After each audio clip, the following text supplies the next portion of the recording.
So Chris, if we want to start recording, thank you. So welcome everyone. Thank you all for being here. I'm going to call our special meeting of the Town Plan and Zoning Commission to order. Today is Monday, May 24th at about 7:05 p.m. It does look like Paul will be on in about a minute, but so Paul gets to miss my normal opening spiel, so that's fine. So my name is Rob Klee. I'm the chair of our Woodbridge Plan and Zoning Commission. Other members of the commission that we have with us tonight are Larry Greenberg, Yoni Zamir, Andrew Skolnick, Jeff Kennedy, and soon to be arriving Paul Schatz. We are ably supported by Chris Sullivan. Thank you for all your help. And again, we're operating remotely, still under the auspices of the governor's executive orders to prevent the spread of the coronavirus. So we thank everyone for their patience with the technology. And we're going to try to remember to mute ourselves when we're not speaking. Our only item on the agenda is the continued work session on the 2 Orchard Road application for the zoning regulation amendment and the amendment to our town plan of conservation and development. But we have plenty to cover tonight. So as a reminder, the agenda and all the materials from our public record are on the town website.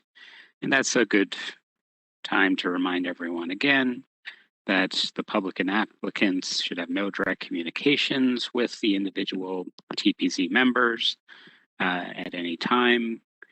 And it looks like Paul is joining. This obligation to avoid contact with us continues even though we've gone through the public hearing process and we're now in our deliberation phase. As a reminder, once we close the public hearings, we had 65 days to conduct our deliberations and render our decision. All of our deliberations are conducted in this open public format, although the public and the applicants, et cetera, are not, don't get to participate at this point. It's just for our deliberations, but we do so publicly in this format that is broadcast and recorded. So we've been digesting a whole lot of information and materials in preparation for our regular meeting tonight. And I think we don't actually need a motion to just continue. We've opened it for our session tonight. So I think I'd like to just start, and Paul, I see at least your icon is there. So I'm assuming you'll be with us. Thank you. Glad to have you. I just want to start with a few sort of opening sort of notes and things to think about tonight. I think tonight we're getting to that point where we're focusing to see if we can find consensus on reasonable changes to what was proposed by the applicants. It seems to me that's kind of where the consensus is on the group. It's, I think, the consensus of the public when they express their views during the public sessions, that more housing opportunities are needed in Woodbridge. So I think the things that we're doing tonight hopefully is sort of narrowing and focusing in on what that means in terms of actual changes and modifications to our regulations, ones that are reasonable outgrowths of what the Open Communities Alliance applicants, the 2 Orchard Road applicants have presented to us. I do want to note again, and I think I said it a few times last time when we were together, that we asked numerous times during that public hearing process for the Open Communities Alliance team to work with us, to give us feedback, give ideas of places where we could collaboratively come up with improvements to our zoning rules that reflect progress in this direction of increasing housing opportunity. And as we do kind of all the time when we have applicants come before us with proposed amendments or changes to our zoning rules. And unfortunately, declined to propose any changes or alternatives or anything else. They just had the one thing that they presented, and that was it. But to me, that's not. It doesn't necessarily follow directly from that the public hasn't had a chance to look at the things that we're considering and the things that are in front of us tonight.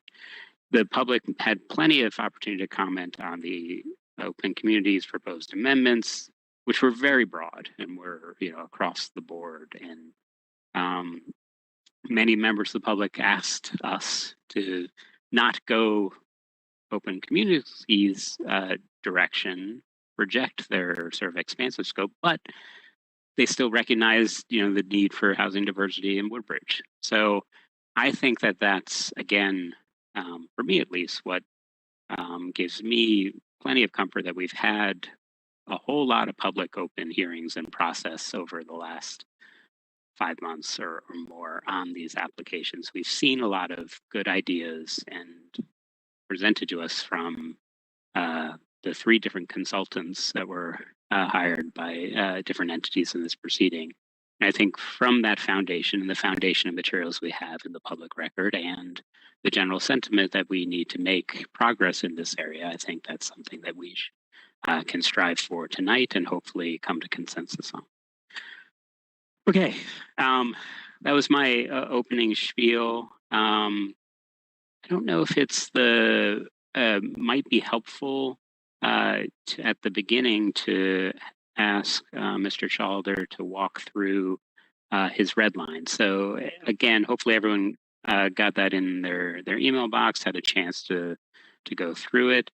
It is trying to take all the things that we've been talking about in our deliberations and put them down on paper, and how that, on paper relates to both what the Open Communities Alliance proposed to be added, and then how those changes merge into our book of the zoning regulations. I did not get that, by the way. I'm sorry, Andrew. I apologize. I closed my email so they wouldn't be dinging at me during.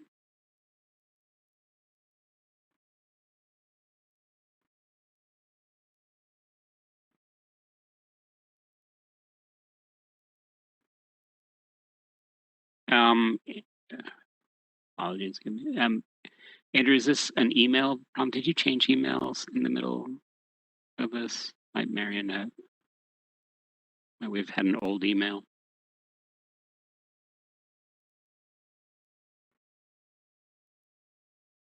Did not.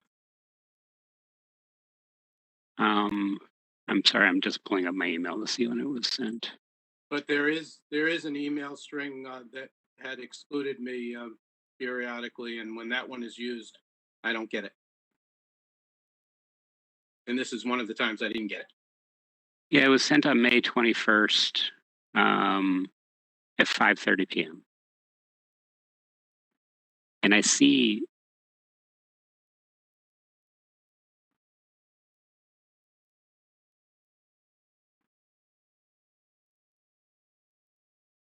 AWS said would. No. It was AWS that. Oh, I don't want to say it. I just sent it to you, Rob. The one I think that we should be using. Is it just a bad email? I don't know. I just sent you a test with Andy's.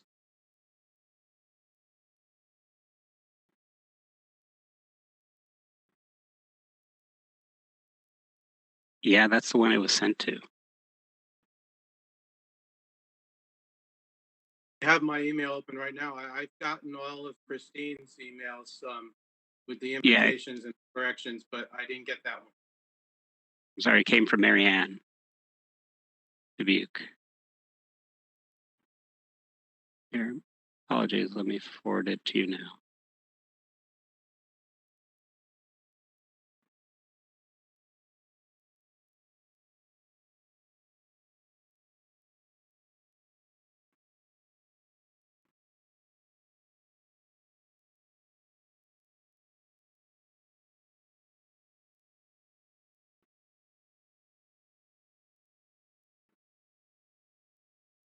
I just got the test from Christine. So far, that's it. I'm just sending it to you right now, Andrew.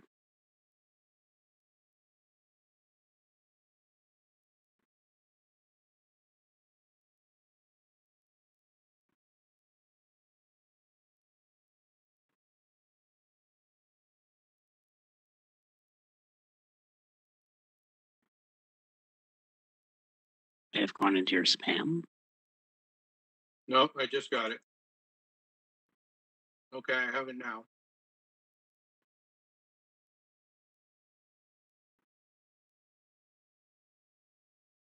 Yeah, apologies, Andrew. You were on the original one, so I don't know if it got blocked or why I didn't get through the first time.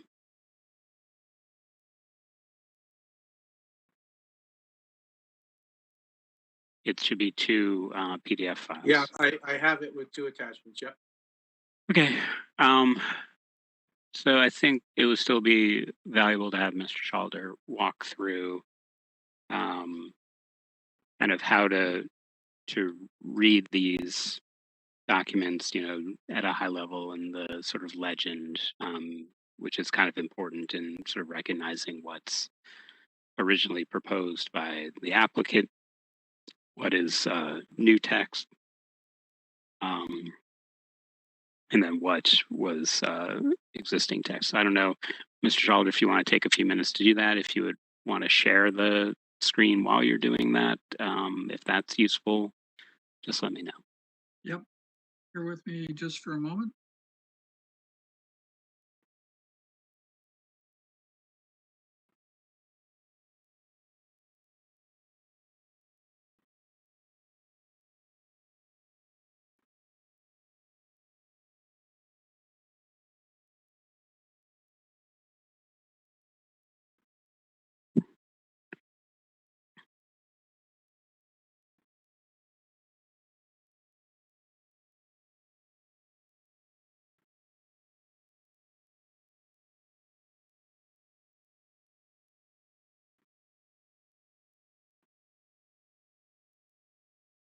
Yep.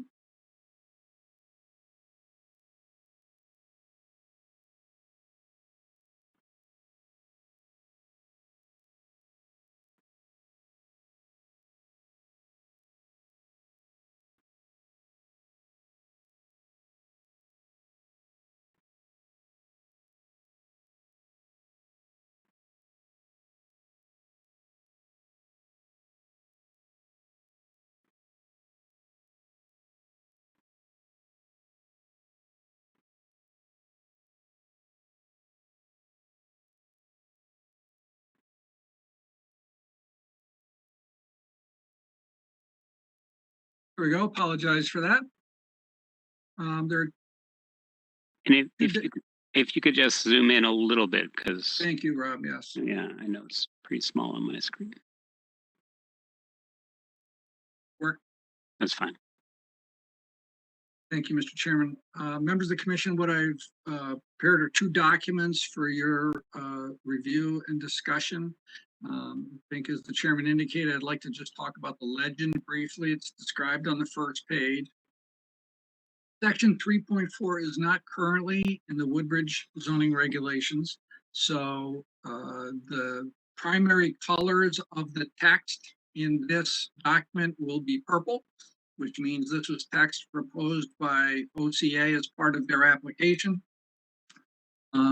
Where the text is remaining in the document, it is again purple.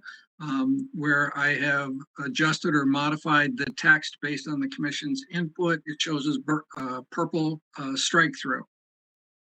The red text is new text, which I've added based on the commission's discussions and deliberations. So there's no black text because there's no existing text to be retained. It's a brand new section. There's no blue text because that would be existing text or proposed to be deleted. This is again a new section of the zoning regulations. The sections are similar to what OCA submitted as part of their application, incorporating feedback and input from the commission. The first section of, first portion of section 3.4 is the purpose statement. In this particular case, the applicant's submittal, which is this strike through purple text, read more like a purpose of the application rather than a purpose of the zoning regulation. So I modified the wording to reflect the commission's discussion about promoting housing choice, economic diversity, and providing for the development of housing opportunities while balancing protection of public health and safety, consistency with soil types, terrain infrastructure capacity, and protection of public water supply watershed. Part B is a section from the OCA submittal, which talked about applicable districts.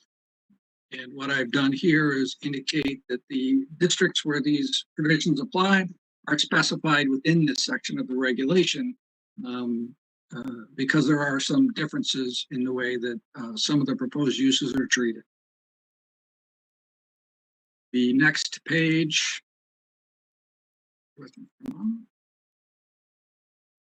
Next page is the definition section. In this situation, the application had a definition of administrators of rental assistance. That term was used once, so it didn't really need to be defined, and that definition was included in the text where it applies. Several times that we refer to affordable development, and this definition of affordable is based on the Connecticut General Statutes. The definitions of deed restrictions, median income, were modified just slightly from what the applicant had submitted. Commission discussed multifamily dwellings, which are 3 or more residential units, opportunity housing. Mr. Chairman, it seems to me that I believe that this definition of what I use here, PWSW, should be red text. Just make a notation if you would, that is text that I added and apparently didn't get the color coding right on this. That phraseology only appears in the tables, but I just wanted to bring that to your attention. And the other definitions are essentially what the applicant submitted. Part D of the regulation, I'm trying to reflect, I think, what the chairman referred to last time as group 1 in terms of the various provisions here. This is the possible regulation allowing 2 units per parcel. The current regulations do allow 2 units per parcel in the T3D and the T3C district. Commission had talked about allowing that in districts across the board, but requiring a special exception in the public water supply watershed portions of the A zone. The Commission had also indicated to permit at least 1 unit deed restricted at 60% of median income as an additional use. And this reflects those deliberations on the part of the Commission.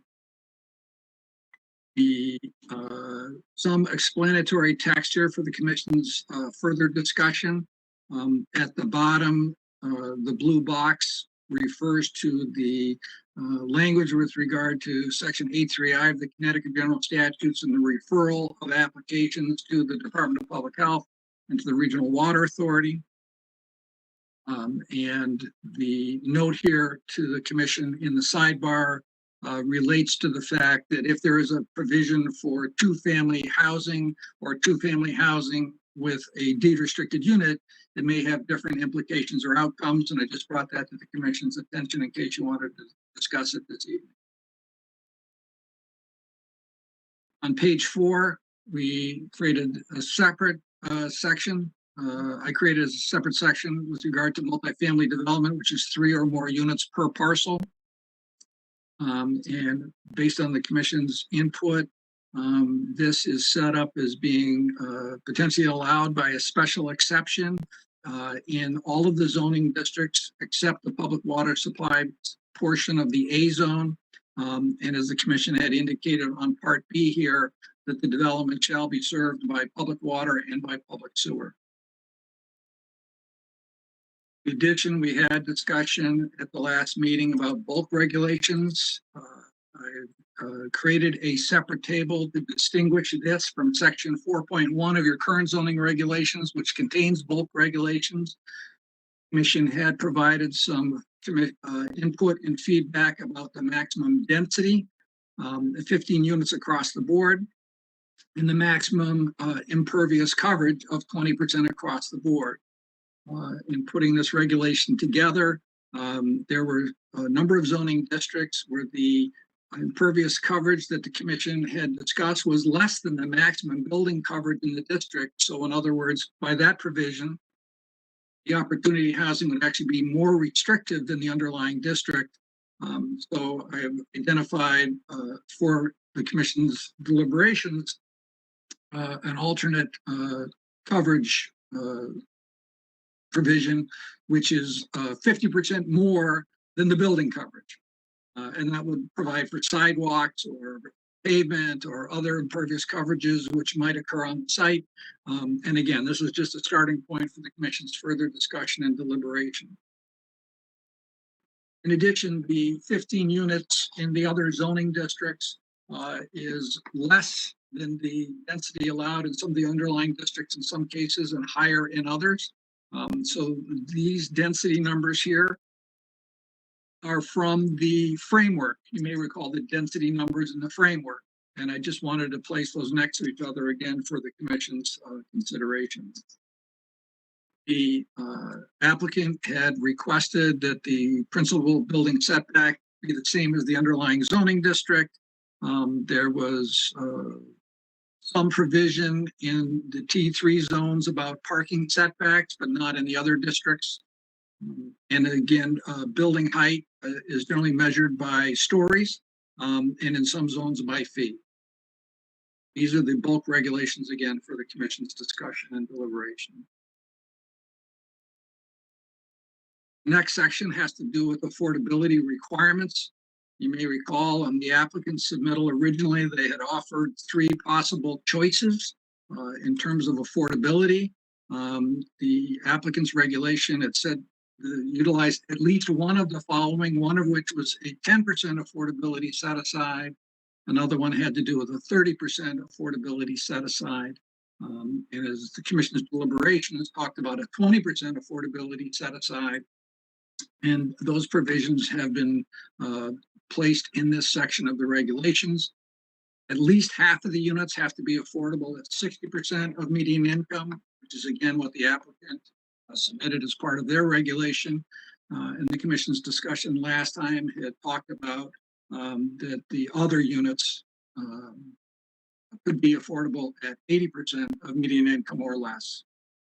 So if an applicant wanted to have 100% affordable units, they could do that. If they wanted to have 50% of the units affordable at 60%, they could do that.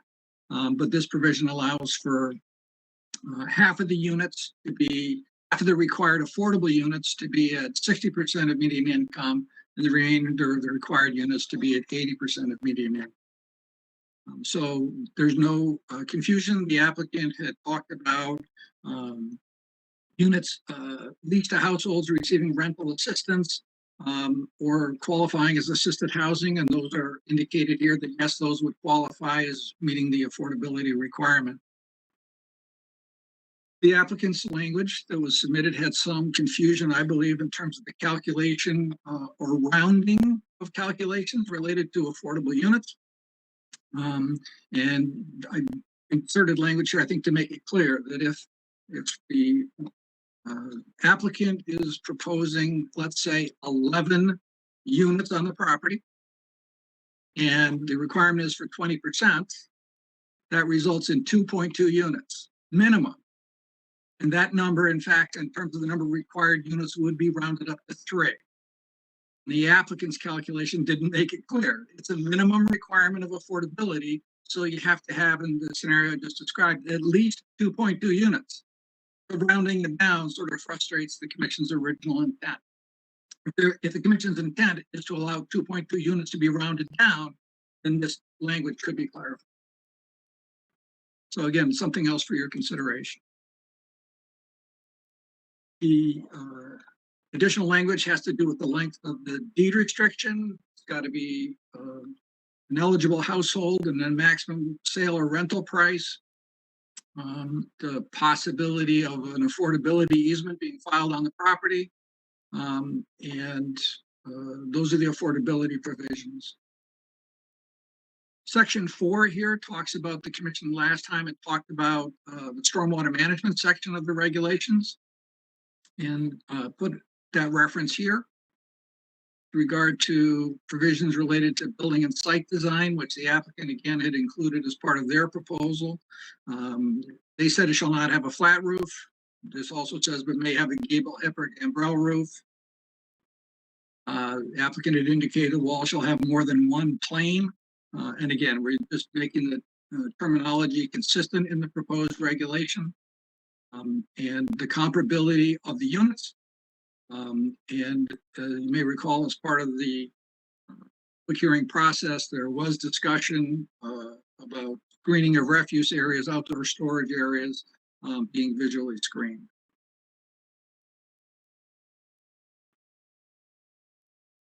On the next page is a language related to project sequencing and location. The applicant's language was not as precise as perhaps it could be, but if there was to be a multifamily development of 3 or more units, this text requires that for the number of permits issued for construction, certificates of occupancy, and at other times, that the development shall always comply with the 20% set aside. So you can't, for example, build the market rate units first and leave the affordables till the end. You have to build them throughout to maintain the affordability percentage. The applicant had indicated that the general location of the units within the proposed development would be specified. That can become a challenge to monitor and manage the units if they're moving around all the time, or whether the bedroom configuration is being changed, etc. So I'm suggesting for the commission's consideration here is I included as part of my exhibits and testimony for the commission that the specific location of the units be identified.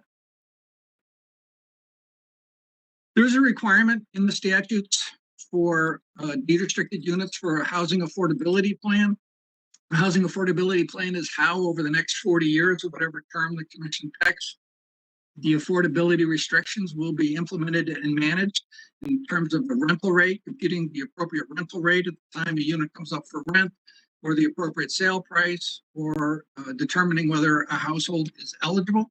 And this makes clear how that is to happen, and that the housing administrator or the administrator of the housing affordability plan needs to be qualified, experienced, and capable of administering the housing affordability plan.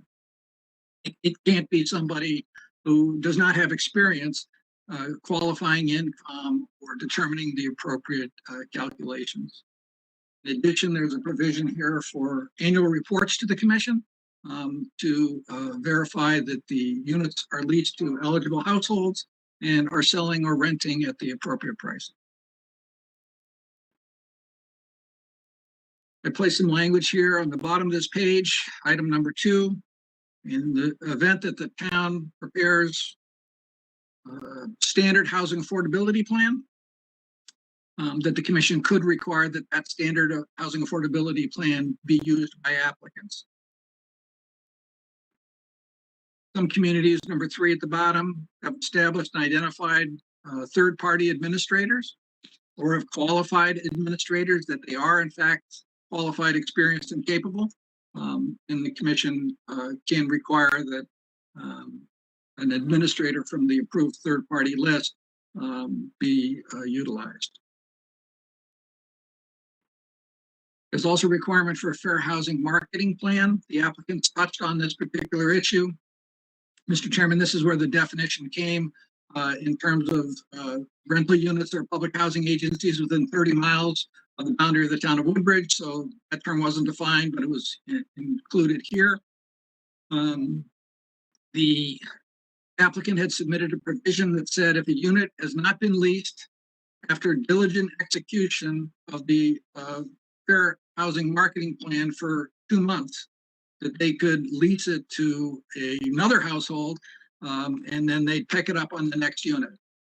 And I think that becomes certainly a major challenge to try to administer.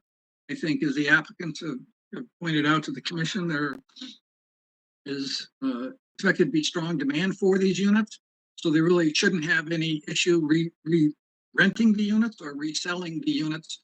And I think the 60-day provision is certainly unwieldy. There's a provision, Section 8, about filing of documents. The documents need to be submitted, reviewed by the town attorney, and approved by the commission, and then filed with the town clerk. There's also some additional language, Mr. Chairman, with regard to limitations on variances. That these provisions cannot be applied in zoning districts where the commission hasn't otherwise authorized them. And the section 3.4 can't be authorized by the zoning board of appeals. The applicant requests should also be reflected in table 3.1. These are the lists of uses allowed by the different zoning districts. Commission may recall that this is a 3-page presentation of this table. The first 2 pages, I'm just going to scroll through now, are no changes. The change here is on the 3rd page. I believe it's page 13 of your regulations. There's a couple of additions here. That a 2-family when it's not in a public water supply watershed, and a 2-family when it is in a public water supply watershed, whether it's permitted by zoning permit or special exception, and then the opportunity housing and with the referrals to the appropriate section of the regulation. The letter Z in this table is identified down here at the bottom. See section 3.4 for detail. The reason being, again, this is the various provisions I just walked the commission through in terms of bulk and area requirements, affordability plans, etc. Applicants also requested that table 3.2 be deleted. This is the required floor area for primary dwelling units. I believe it's perhaps wise for the commission to leave the framework of table 3.2 in place, but delete all of its contents. Simply say reserved, and this may be for possible future use. I kind of doubt it in terms of floor area requirements for primary dwelling units, but there may be some other provision that the commission might want to insert. This table would be there for it and could be modified later.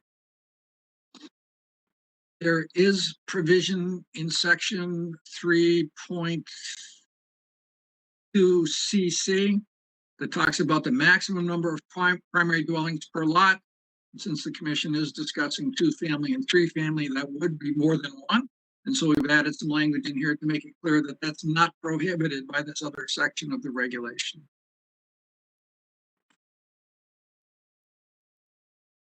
There's also a section at the end of this portion of the regulations dealing with accessory dwelling units in a single-family home.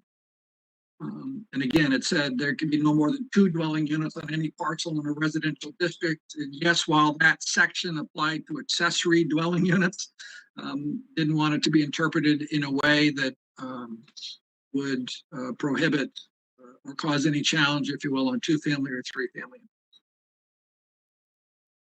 And then we go to table 4.1. These are the bulk regulations. I've added text on for your consideration on the top of section 4.1 that said in the event that there's any conflict between this bulk table and the bulk table in section 3.4, which is the multifamily section of the opportunity housing, that the table 3.4 shall control, not this table. Like to avoid conflicts, if you will, that would create challenges or difficulties in what the commission is hoping to achieve with this regulation. Commission also, Mr. Chairman, applied as part of their application that this section of table 4.1 would be deleted. This section here is the residential density section in terms of families per building. And there are certain districts that have standards, but as the commission talked about, that section is proposed for deletion. Chairman, that's the overview of the zoning section. Would you like me to do the POCD section since they are somewhat related? Why don't we just pause for one moment? Attorney Dubuque, was there anything before we move over to that one that you wanted to add? Yes, I think it would be important, Mr. Chairman, at this point to add that, as you may recall at the last meeting, Mr. Chalder was tasked at the end of the meeting with creating this type of document to reflect the discussions among the TPC members. And I also asked if you wanted Mr. Chalder to include in this document issues that were suggested in his PowerPoint slides, his testimony, his framework for the commission to consider. And the answer was yes. So it's the discussion plus the issues that he raised. So all of these issues were raised during the public hearing process and are now reflected in these two documents that Mr. Chalder is presenting tonight. So this should be nothing new, and it's a very important point that this is all issues previously raised. Thank you, Attorney Dubuque. That's I was going to wrap up with that when he was done as well, to thank him, frankly, for paying such close attention to our discussions and doing the best he could to sort of capture and translate those discussions into our the arcane world and messy world of our actual regulations. And so I think he's done a very good job of that, taking both our discussions and what we asked him to do, where there was sort of technical things that he brought out during his presentations as our consultant on places in the applicant's presentation that didn't quite fit or didn't quite make sense that you needed to kind of adjust slightly. Now, obviously, these are all for us to make the final decision on, of course, but I think he's so far done a good job distilling hours and hours of our internal deliberations into something that's on paper. So thank you, Mr. Chalder. And with that, I think because they are related, let's have you do a similar walkthrough, and then I want to get to sort of questions and reactions and thoughts of the commission members. A similar walkthrough of the Plan of Conservation and Development, which is a shorter document.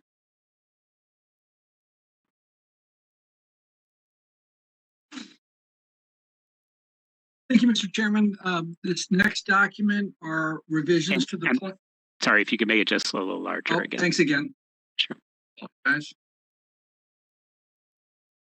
The applicant also requested changes to the Plan of Conservation and Development. Most of the applicant's proposals related to the section of the plan in the back, which is the future land use plan. I'll get to that in a moment, Mr. Chairman. But the end of the plan, the future land use plan, is really a culmination of the recommendations in the plan before that. So it was impossible to make changes in the back if there were conflicts in the front. So I attempted to address those for the commission's further discussion. The legend here, I think, is important. Again, just to repeat, red means it's new, based on the commission's discussions and changes to reflect what the commission did discuss that appears in the zoning regulation. Purple text are text modifications proposed by OCA. If they're not strike through, they're proposed to be added and remain in the document. And if they're purple strikeout, that means they're text proposed by OCA, which I think there may be a different proposal or way for the commission to address. Then there are some situations of existing text proposed to be deleted and black text to remain. The first section that I put forth for the commission's discussion is in the housing and demographics chapter of the plan. There is a housing action plan presented in the back, which are recommendations. And I think in this particular situation, the commission has talked about allowing accessory dwelling units in all residential zoning districts, 2-family in residential zoning districts with a special exception in the public water supply watersheds, and multifamily dwellings were served by public water and public sewer.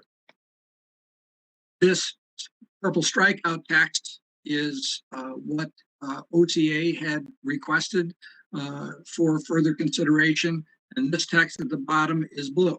It looks purple here on the screen, but this is existing text which is in the current POCD, and it talks about limiting multifamily housing to 1 and 2 bedroom units in village zones. And that's contrary to what the commission is currently considering. And so those changes, again, are for your consideration. As we've had a discussion about public water and public sewer areas, propose that the commission consider adding the utilities map that we've been using as an exhibit in this section so that the parallel is clear in terms of what the commission's intent and direction is. There is a section of the plan about village and economic development. It talks about village zoning revisions, particularly in the areas, the T3, D, C, and BB. Possibility of mixed use. The language talked about modest increases in densities and specified building forms that might not be consistent with what the commission has discussed. I've suggested the possible deletion of that text. Showing up purple again here, but this is existing text to be deleted. It should be blue. Is it showing up blue on your printed copies or is it showing up purple? It's a lighter shade of purple. Yes. So I think I need to go back, Mr. Chairman, and make sure that this, maybe I'll pick different colors on this to make it abundantly clear what is the new language existing and proposed by OCI. Appreciate it. Thank you. Now to the back of the plan, we have the future land use overview discussion. This relates to the map, which is on page 136 of the plan. It's presented actually on the next page here. This future land use plan identifies land areas in Woodbridge and the recommended future land use for these particular areas. And it uses these category titles. The applicant in their submittal had proposed language under these headings, which was applying to other areas not within that category description. What I've attempted to do with the text modifications is to adjust the text under each of those categories to reflect what is the commission's deliberations concluded with. So the first category on the map is called low density single family residential. The commission has talked about the possibility of allowing for accessory dwelling units and two-family dwellings, and then multifamily where there's public water and public sewer available. That would apply in portions of this area. So that red text is proposed to be added, and the phrase single family is proposed for consideration for deletion. Then for moderate density residential, it's the same situation. Single family would be deleted.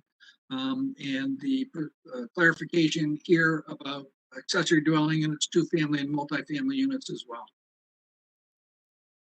Portion of the map that refers to two-family residential, the applicants had proposed language that families with children and constructed in compliance with bulk regulations, et cetera. And again, what I've carried forward is the language the commission had discussed at the last meeting in terms of we may also allow for multifamily dwellings in this area when served by public water and public sewer. Again, this is the future land use plan. I think there are no change that I would suggest the commission is necessary to this, but I do think that the headings in the legend, which talk about single family residential, could be edited. So it simply reads low density residential and moderate density residential. The applicants had proposed to add in another category of low density multifamily residential. We haven't called out those areas. We've called out multifamily in the other districts. I'm not sure that, I don't believe that this text is necessary.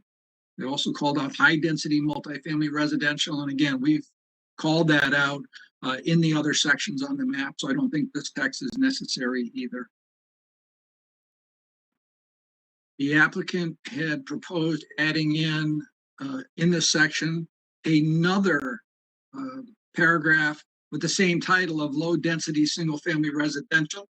That's referring to the same map with two different descriptions which aren't consistent. And so I incorporated these concepts in the other text or language. And again, don't feel that this text is necessary to get the language across. In village residential, clarified it's single family, two family, and multifamily residents. And the in-law uses, which is the accessory apartments, text wasn't necessary. And the high density residential is it's multifamily, and the regulation itself calls out those density numbers. I believe those are the extent of the changes in the text of the Plan of Conservation and Development. At the rear of the plan is what's referred to as an action agenda. It's a table format which identifies what lead agency is responsible for doing what. And so the text in the back of the plan, which talked about multifamily housing and residential mixed use, which was no longer applicable, and showing for deletion. These text items are proposed to be added. In the color here, these X's simply mean that it is, again, most of these are the commission's responsibility, and the X means it's a short term, 0 to 3 years. And since the date of this plan will be, excuse me, in 2021, if the commission adopts it, these revisions would occur within that time frame, that window. And that's the overview of the POCD, Mr. Chairman. So thank you again, Mr. Schalder. I think you've done a lot of work in a short amount of time trying to capture the discussions that we had from last time as commission members and incorporate some of the things we asked you to incorporate from your previous presentations that are all on the public hearing docket, the public hearing record. So well done. A lot of material there. I'm sure folks have questions, which I do as well. So before we get there, I want to sort of map out, maybe we take some time to sort of, if you have questions, to explanatory questions for Mr. Schalder. Then I think we should move towards our discussions of where we can find consensus on what I think at a high level are kind of 3 things that I'm going to ask for consensus on. One, accessory dwelling units everywhere in the residential zones, kind of again, an increase or availability of housing opportunity and housing diversity in town and making that kind of uniform. So that was number 1. Number 2, on a similar sort of vein, 2-family housing opportunities everywhere across all zones by permit, except for when they're in the watershed area, which would then require a special exception. And so that's 2-family everywhere, again, to increase that diversity of housing and housing opportunity, which has been a theme throughout this process, plus a 2-family affordable opportunity everywhere as well. So, you know, those kind of are a paired set together. And then the third is the multifamily opportunity. That's 3+ units in one building where there is water and sewer. So having that opportunity track the places where there is the infrastructure to support it, that increased sort of use. And that would be focused on, that would, again, would be available in all of our zones that have, all of our zones do have some portions of them, at least, that have water and sewer. So to me, those are the big 3 sort of things we're getting to. I think the things that Mr. Schalder proposed meet those, but I'm sure we all have some, you know, smaller questions to make sure we understand, you know, where things are going. I know I do, but I don't want to, if others want to jump in with specific questions for Mr. Schalder.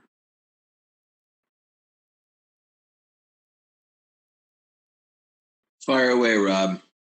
Great. So, Mr. Schalder, I don't know if you want to bring up your zoning regulations document, if you want to keep sharing, if that is okay with you.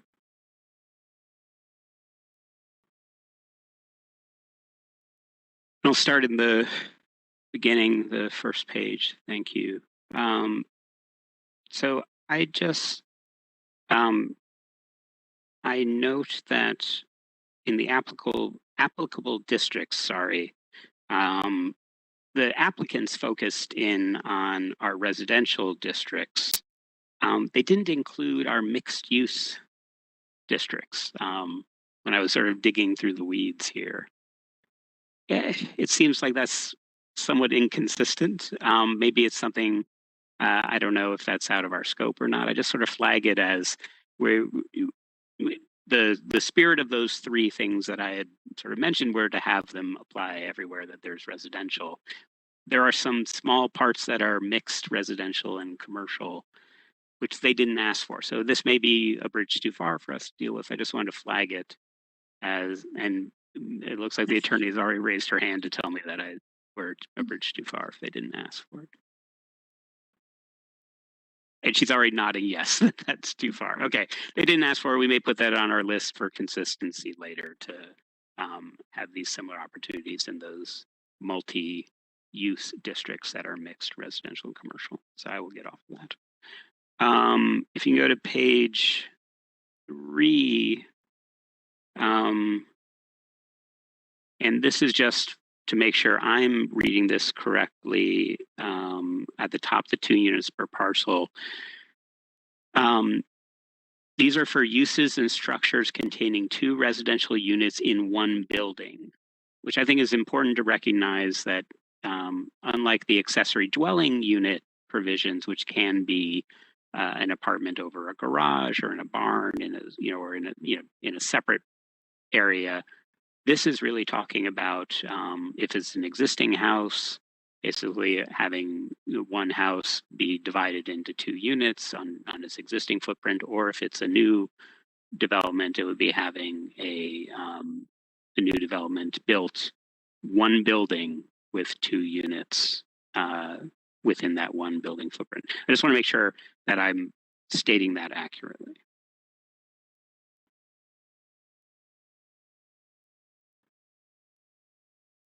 Mr. Chalder, you may be muted, but you're so small in the picture that I can't see you. I think you still are muted, but.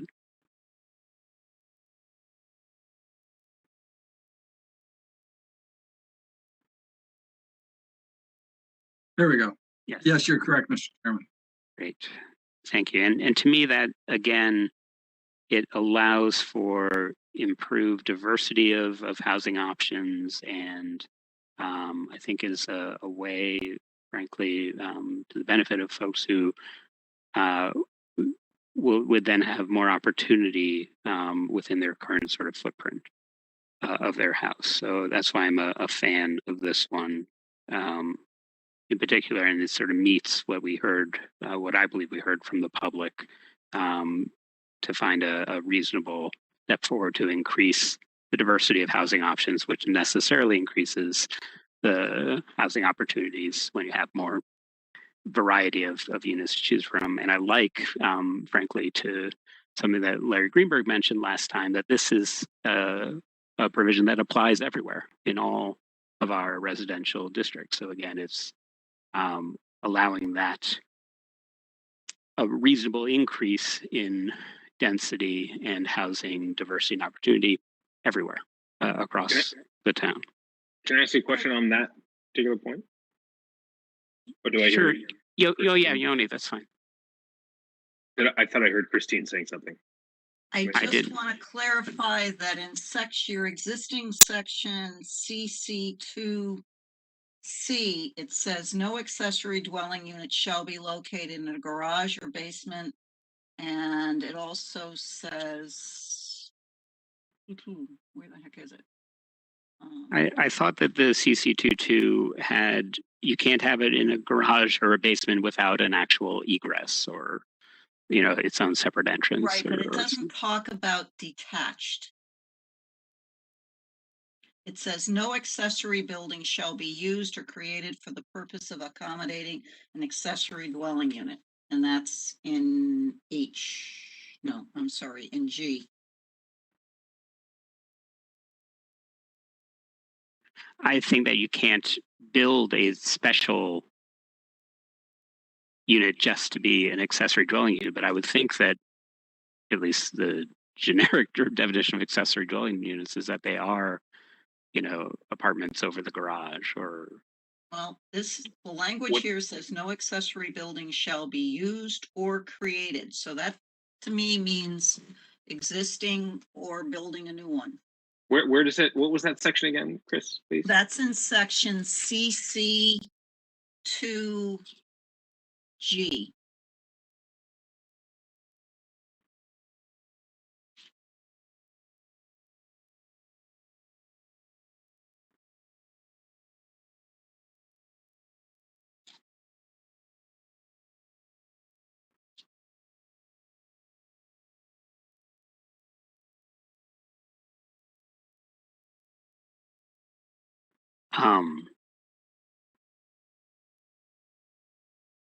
CC2G of what? Well, The it's one it's that's on the page right now that. yeah. Brian Mr. has Chalder up. has put it up there as well. It's in our existing.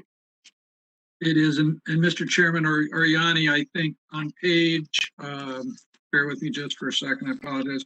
Page 14 of the material that I sent out has this text that Chris is referring to. Yeah, I'm also trying to find it in our original zoning. Page 41.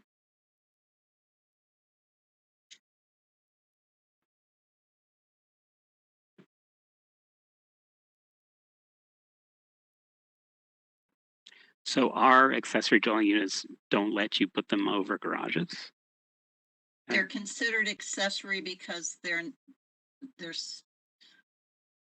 subject to the primary use. They're not talking about it being in an accessory building, which may be confusing.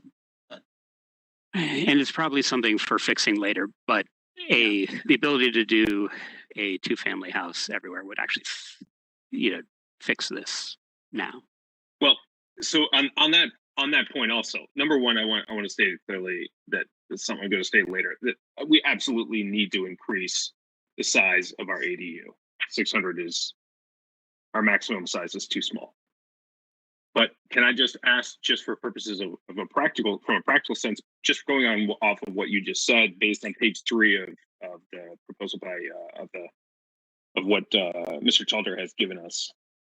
So if you own a current single family home in Woodbridge, and this were to pass, this were to become these amendments were to become part of our regulations, you could, if you lived anywhere but a public water supply watershed area, you could, as of right, convert your house to a 2-family house. But if you lived in a public water supply watershed area of Zone A with a single family house, you would have to get a special exception in order to do so. Is that your understanding, Mr. Chairman? I think that's my understanding. Yeah.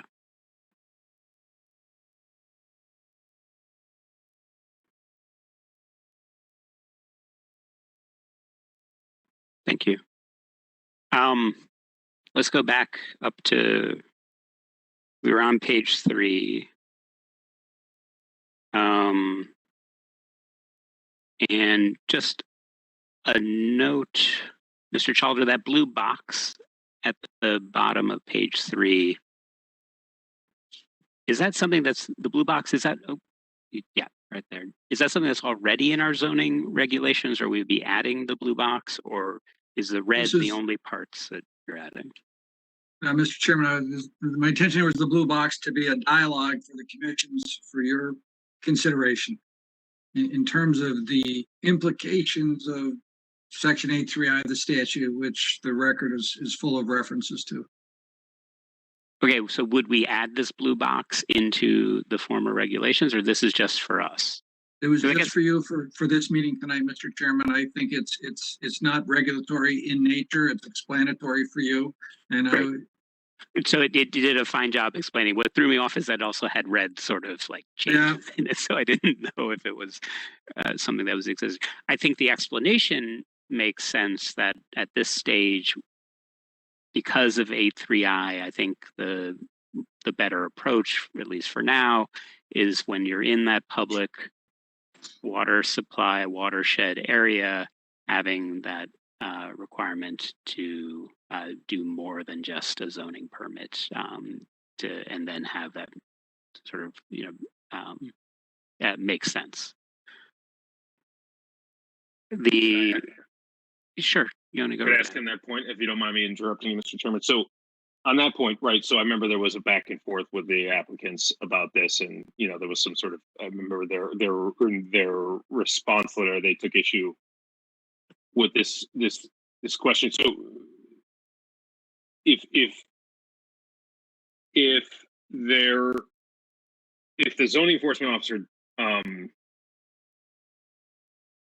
if somebody in any of the proposed zones other than public water supply watershed area comes and wants to convert or build two family, then are you saying, Rob, that we should basically have it in there in the language that the zoning enforcement officer shall notify the RWA and DPH? Yeah, Or that they have the discretion? maybe I misheard you.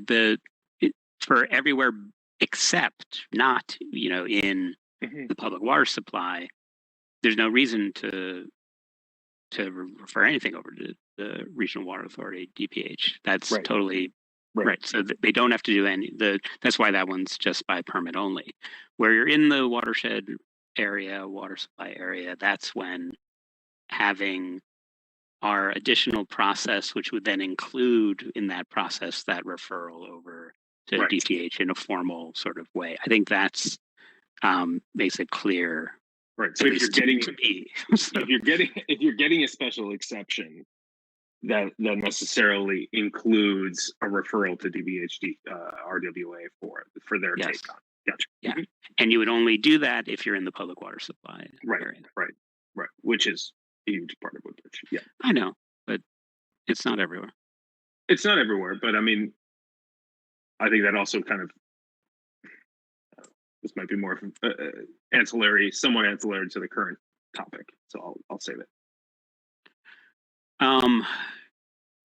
Thank you, Yoni, and Mr. Chalder, page 4. I think our discussions on the multifamily, I know that you have here that they all require special exception. I think it was at least, I want to sort of flag this more for commission members that we should, still continue the discussion debate we were having, whether site plan or special exception is the right choice here at this stage. Could also be an evolution once we get a few of these and figure out how they work.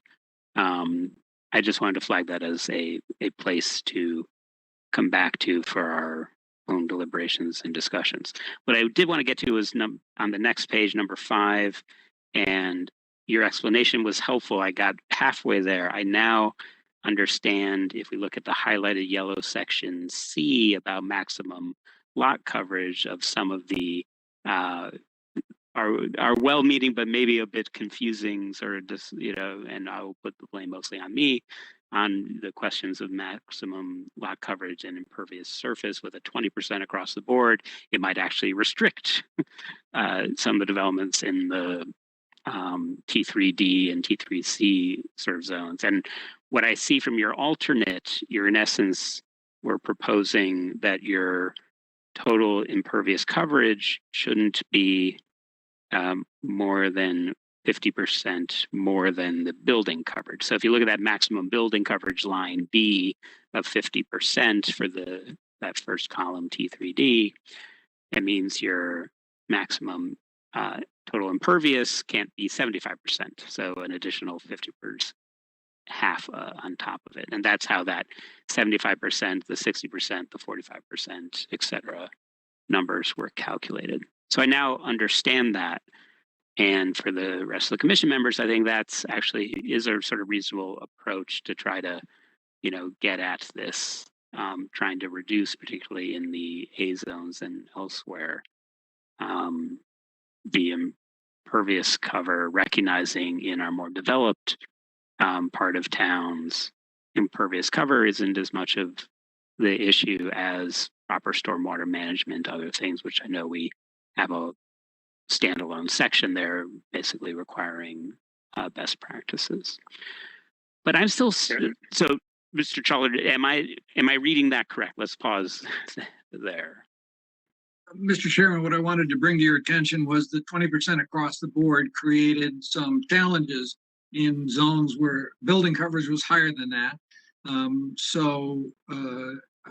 I felt that these numbers had some rational basis given the framework that the commission discussed at prior meetings in terms of stormwater management and other provisions related to the area. These numbers, again, were simply based on a 50% multiple of the building coverage. They're there for the commission's further discussion and deliberation, certainly within the commission's purview. Right. No, and Mr. Child, I appreciate that. And you're offering us a proposal for us to deliberate. I like that, that it does have a rational connection to the building coverage, and it's consistent in that connection across all of our zones. And it does, to me, it does the job nicely, but that's for our deliberations further. But I'm putting down a marker that I like that one. Anyone have questions on this one before I get to the one that still confuses me on maximum density? So this bulk reg has to do with multifamily opportunity housing development, which is why the watershed area column is NA, right? Am I just for my basic understanding of this? Right, gotcha. Okay. Yeah, no, this is specially called out just for these opportunity housing regulations. That does raise a question. What about the two-family housing? Which bulk regulations would cover the two families? So, Mr. Chairman, at the very beginning, this is on page 3, at the very top, may be allowed as indicated in table 3.4D, which is the table below, subject to compliance with all bulk and dimensional requirements for a single family structure, which is what the applicant had requested. So this is showing up as red text. It perhaps could be purple. I think I relocated that text elsewhere. Whoops, I'm sorry. I mean to do that. Okay, so the two family would still apply to the standard bulk and dimensional requirements for single family. But when you get to 3 and above, we have this new set of bulk and density requirements for the opportunity housing. Yes, Thank you for that clarification. Can we go back to that on page 5? And please try to walk me through the maximum density and then the alternate maximum density. And I'm sort of just curious. I still don't think I fully understand that one. I think the density question, Mr. Chairman, members of the commission, is a challenging one. But in the T3D zone at the present time, the minimum lot size is 4,000 square feet. So on an acre of land, which is 43,560 square feet, I could get at least 10 4,000 square foot lots, but actually maybe a little bit less, since I would need to provide for road area and other things like that. On each of those houses, on each of those lots, I could put 2 dwelling units. So if I get on an acre of land, 10 lots and 2 dwelling units per each, that's 20 units per acre.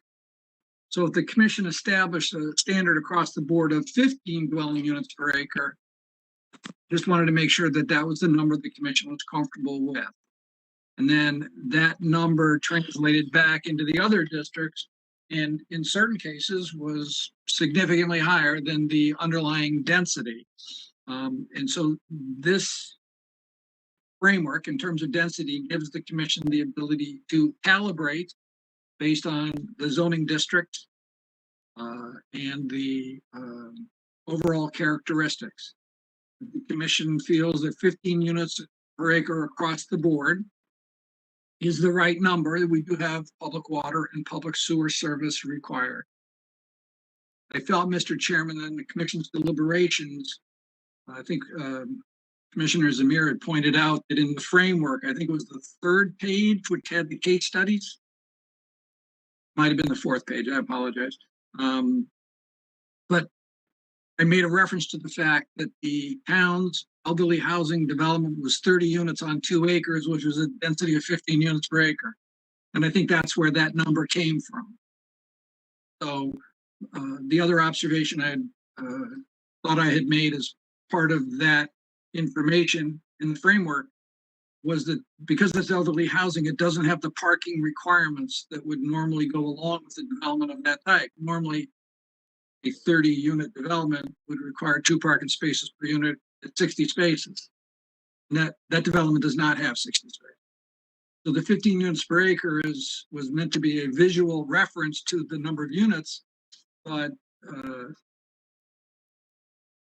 and those number of those units are 1 story, or the buildings are 1 floor in nature, so that if the buildings became 2-story units or 2-story buildings with units in them, more space could be made available for parking so that perhaps it could work.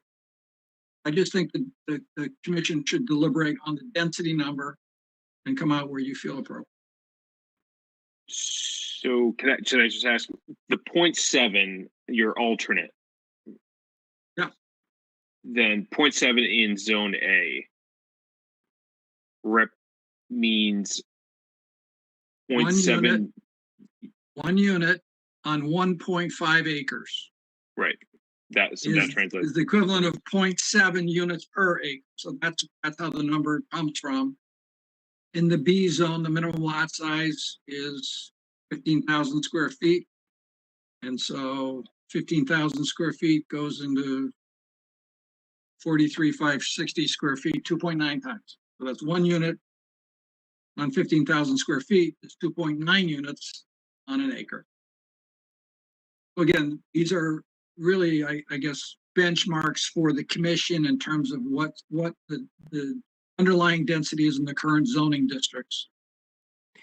And so, Mr. Chalder, I think that's actually a better way to look at that alternative under A.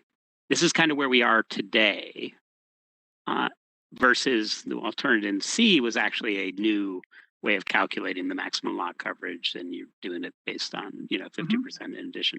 So to me, this line here, which is the alternative based on the current maximum theoretical density, is the current sort of density levels that we have in the A zone, for example, is 1 unit per 1.5 acres, or 0.7 of a unit per acre. Correct. So I think it is for our group to deliberate on, in places where you have water and sewer, which is one of the sort of environmental challenges otherwise of more dense development in the A zone or B zone. I think that it would be perfectly reasonable to have higher density developments in those zones because they're attached to water and sewer. Where it's interesting is that 15 units per acre seems to be less than what's theoretically possible in at least the T3 zones.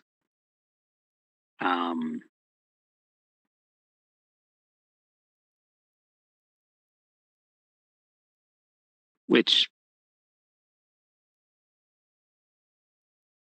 sort of raises a question. To me, there is some elegance of just having, where we're doing this opportunity housing, why not have it be consistent across the board, the level of density, everywhere you have water and sewer.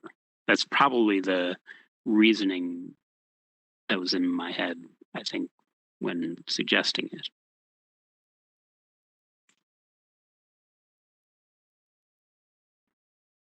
And visually, to me, it would sort of look like the level of density from the senior development that we have in town. So that's, again, to me, just sort of a benchmark of how many units, how close to one another, recognizing that the parking is a different animal for that senior housing.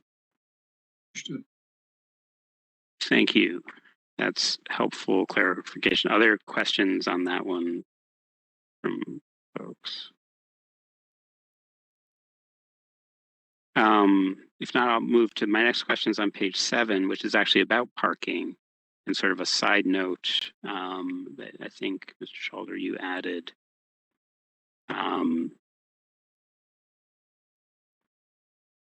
Yeah, so if our parking rules are not clearly spelled out, yeah, right at the bottom of 7, I think you have it there. I apologize, I'm not even sure where they are in our current regulations and how they would apply. Do we know even the baseline of how much parking would be required of these different developments? This is the section which, previously the commission it had been brought to their attention that the table that's supposed to show that doesn't exist in the current regs. So I guess that raises Attorney Dubuque a question of if we're in essence creating, an opportunity for more dense housing with no clear guidance on parking. Now, some might argue against having any parking requirements. I know there are some who are arguing that. Not sure that actually, yeah. But in order to make these rules work, should we be adding parking requirements? Even though I don't believe that the OCA folks specifically brought it up, or I can go back into the record and sort of look for discussions of parking. Well, you can do that on your own motion anyway. You don't need this regulation to put in the table that was omitted. But we would then need to have a public hearing, and that would be its own separate process on a parking table. Right. But it doesn't necessarily have to be a longer process. It could be a very simple process. Part of what you will be doing on this regulation, if you adopt it, is you'll be setting an effective date. There is, some discretion as to when you would want to have the regulation effective, and if there's other, perhaps, pressing issues that need to be addressed because of some gaps in your current regulations, you would have, in all likelihood, enough time to start and perhaps conclude that kind of process. So, Gotcha. That's helpful. So that may get into our parking lot, so to speak, of items to be addressed and cleaned up to make sure anything we come to a consensus on here actually works once these are in effect, but not something that we would tack on right now. Correct, Attorney Dubuque? correct. I think, once again, you should confine yourself to what's in the record.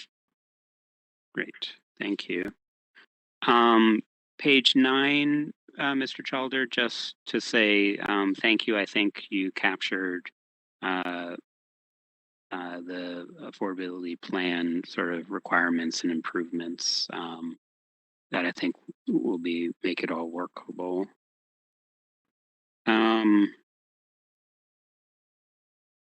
And page 10.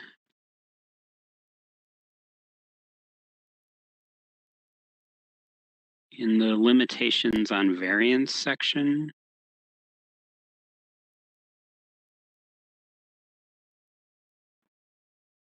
so this says number 1, I guess this is J1, uses permitted by this opportunity housing section 3.4 shall not be permitted by variance in districts in which such uses are not otherwise allowed.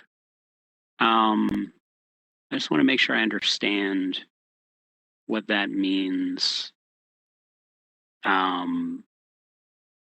If we were to come back and recognize that there were these mixed use districts that had residential and commercial activities, they couldn't get these opportunity housing rules by variance. We would actually have to formally amend our regulations again to say, yes, we actually want these other places, and it would be our process and public hearing, et cetera, to go through that process versus the variance process. Am I correct in that sort of interpretation?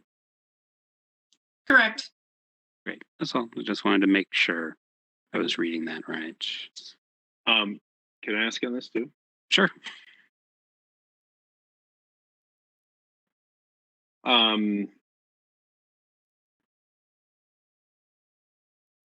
So the process then is, I mean, your example was mixed use. So if someone comes along and says you made a mistake by forgetting to include mixed use. Here's my application. I otherwise comply. Can you amend your regs for the purpose of allowing mixed this to occur in mixed use, whether it's let's say you know, a two-family or creation of some kind of housing that we didn't currently allow for it to happen in a mixed use area. So the process would be submit an application, request a modification of the regulation, and then over the course of for a change like that, I'm just curious what the time frame would normally be. It's submission of a request and understand by the commission that they are accepting a request, and then opportunity for public comment, and then presumably the commission could vote like a meeting or two later.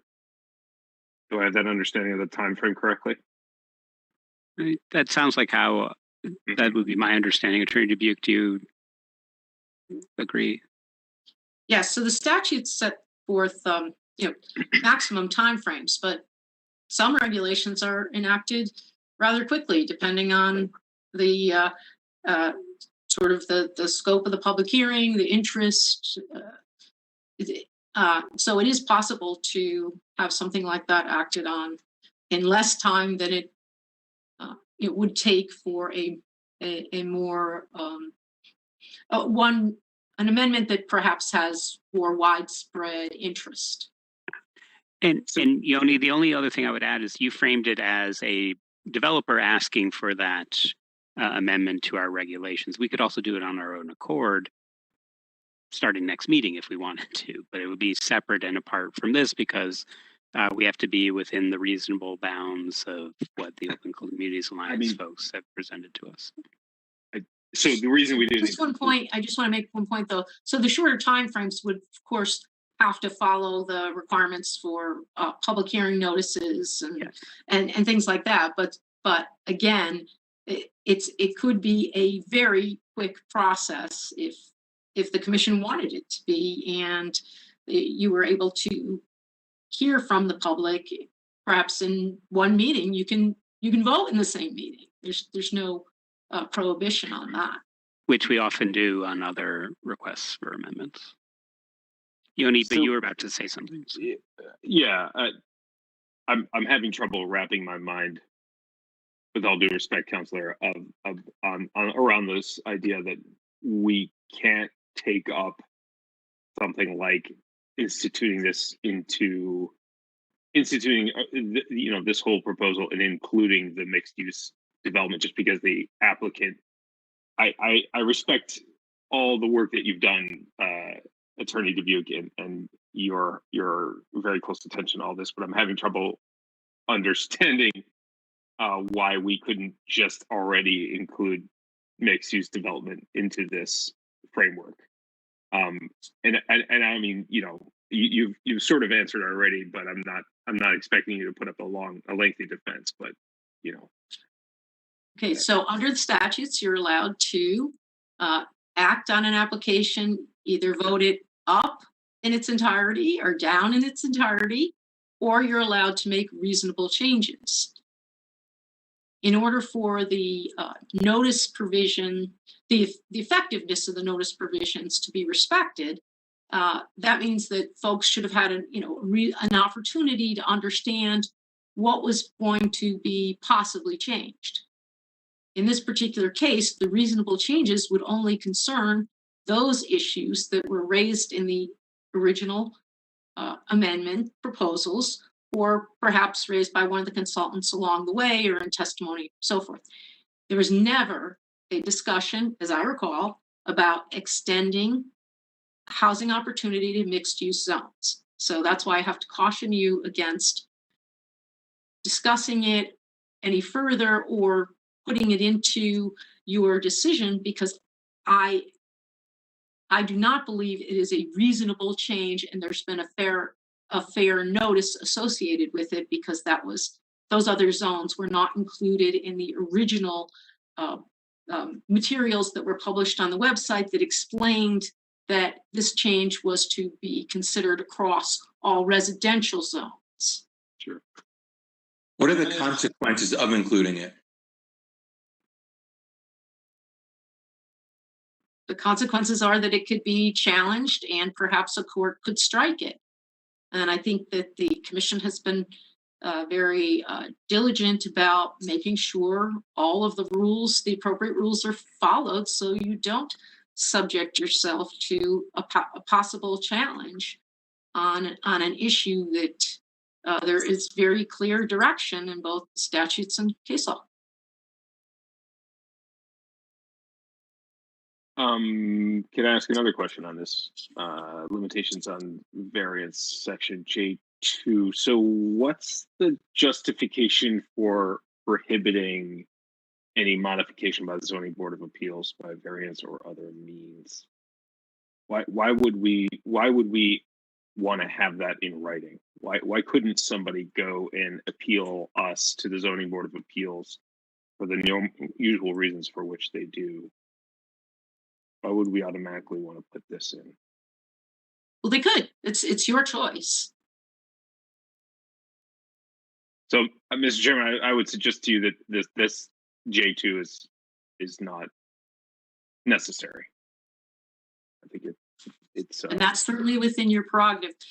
So 8-2, which is your roadmap for changes to your regulations, one of the standard provisions is that you want to encourage uniformity within a district. So that's why you're allowed to have different rules for different districts.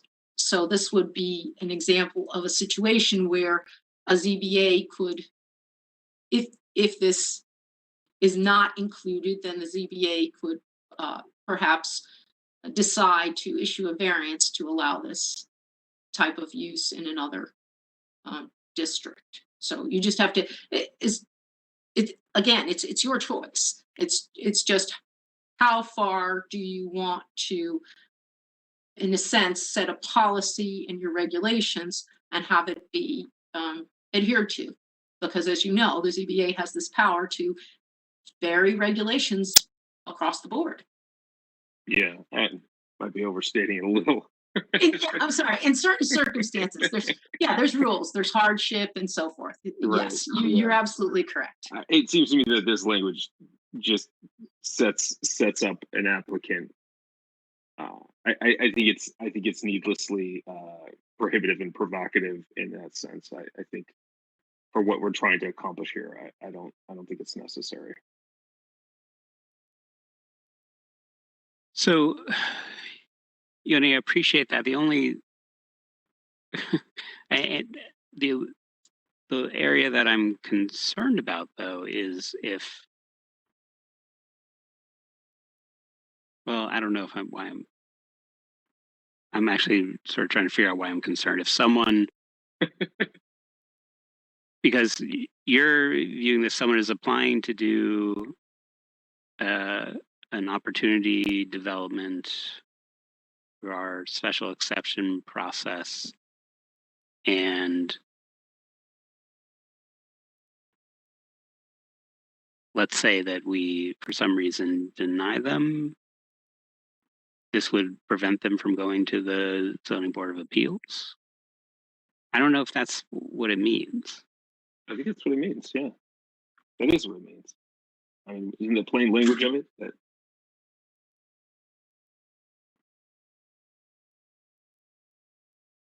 Well, you wouldn't be denying them because your regulations are your regulations. Your regulations, they either follow your regulations or they go to the ZBA to vary your regulations. So let's just take under number 2. If you said building coverage can't exceed 20% and the coverage, for whatever reason, lot shape, topography, those are, variance kind of hardship rules, it's Mhm. actually 25%.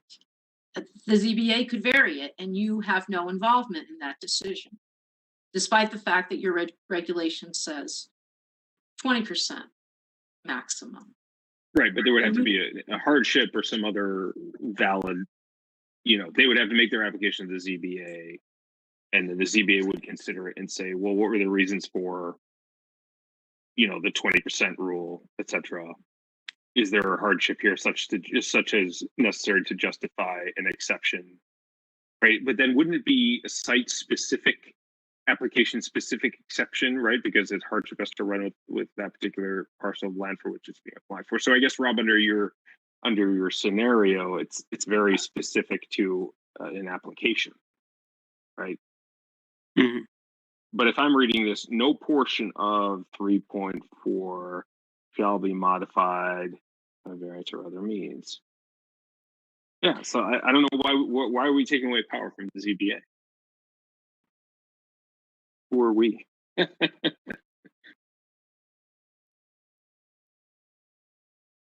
Okay. I think that example was helpful.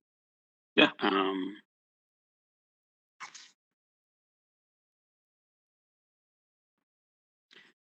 And Marion, I turn to become sorry for my ignorance here. Let's say we approved a new opportunity development. There's no intervener or other neighbor right to go to the ZBA to try to reverse our decision, is there?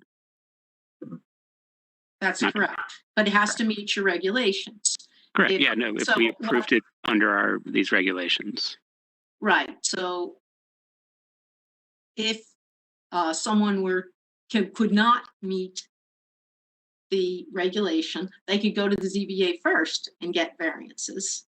And then if there's an opportunity for TPZ to review it, if there's a special exception, then you would be seeing that. But if it's just here's the regulation, and then the ZBA could vary portions of the regulation, and then it wouldn't come back to the TPZ to make any sort of decision if it were by zoning permit.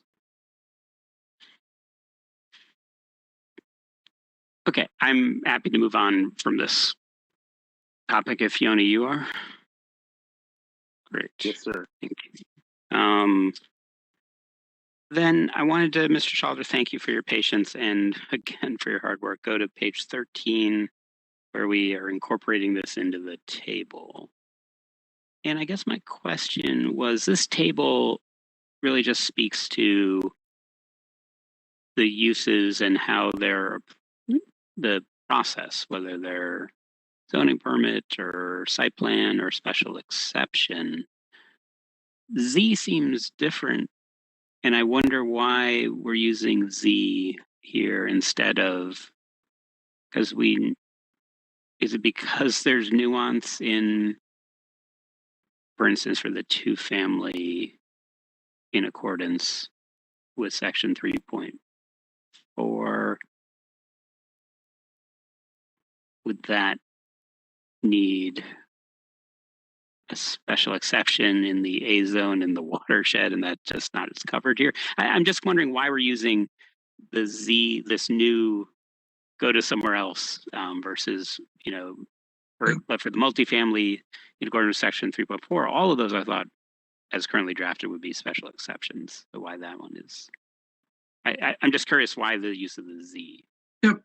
When I set this up, Mr. Chairman, I wasn't quite sure where the commission was going to go with regard to some of these decisions. You may know that in table 4.1, which is the dimensional standards, the watershed, the fact that requires 2 acres of contiguous buildable land is covered by a footnote.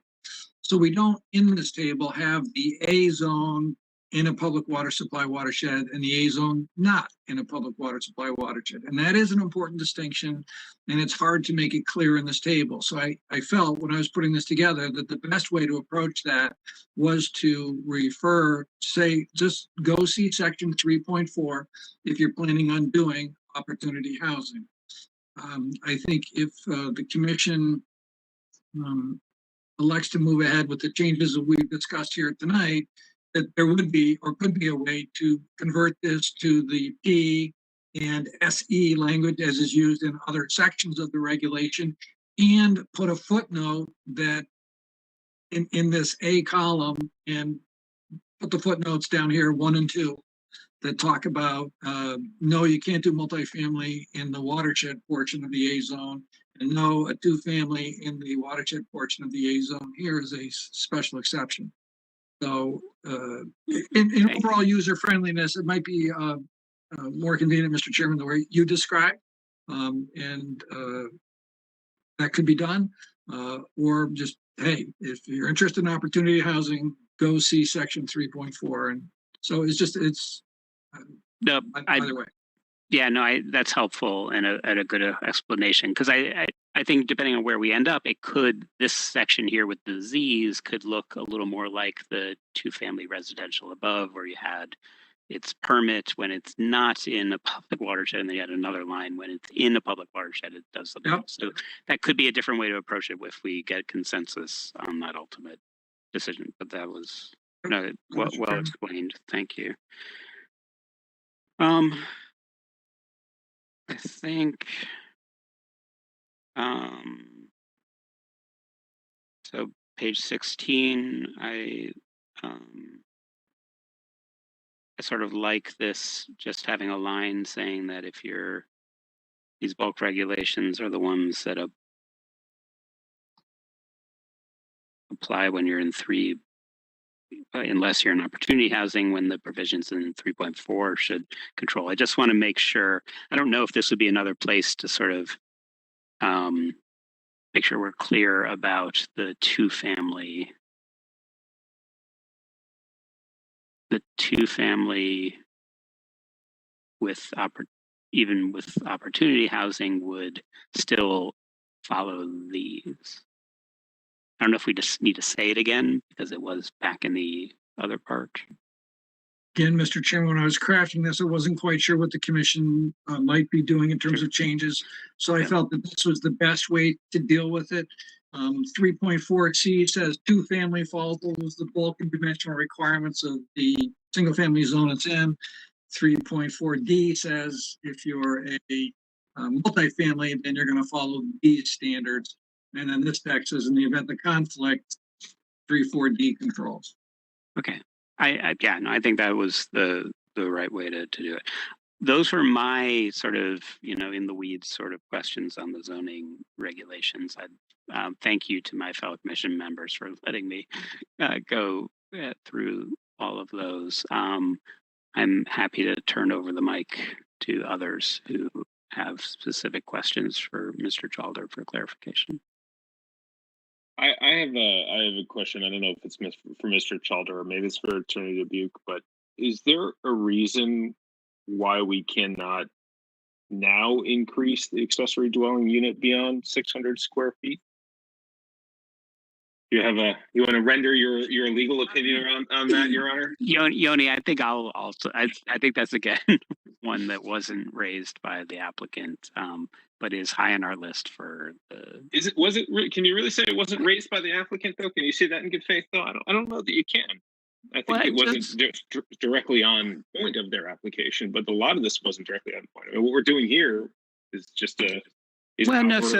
So Yoni, I do agree with you that they did put it in their Attorney Dubuque, how about this? They did put it in their list of all the things that did not work or couldn't be done with our current regulations. I do believe that they did have in their original 153-page submission that the accessory dwelling units don't really work either, as they were talking about the other things that didn't work in multifamily housing, et cetera, in our current regulations. Is that a sufficient sort of hook that they brought it up when they submitted their 153 pages?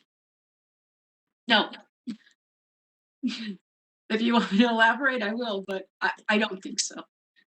I think that's, again, I think you're starting to go too far afield. I tend to agree, Yoni, that to me, I'm I'm 100% agree that our accessory dwelling unit provisions need updating, but that is something we can do on our own. As soon as we're done with this, we can put that in our list of things to improve. But that would be on our own accord and not in this proceeding. Oh, I disagree, but I don't hear anyone else speaking up, so. You are the chairman, sir. Any other commission members with specific questions or points they'd like clarified on Mr. Chalder's proposed changes to our zoning regulations before we move on to the changes to the proposed changes to the plan of conservation development? Rob, I'm not sure if it belongs here or when we have our deliberation. Easy for me to say, but I'm just scrolling through my own version. So when I'm on page 3 in that first table 3.4.d,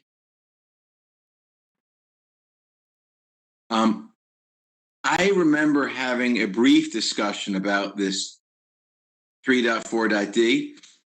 And of course, I may have not been paying close enough attention, or maybe I didn't understand it. I don't recall on the 2-family in A and then the A in the watershed going permit only. I remember this. I thought we were talking about special exception versus, I forgot what the other site plans for. I thought it was for all A. I didn't realize it was for just the watershed A. That's first. But and again, I don't know if this goes to this discussion or you want to do it under our comments after. And then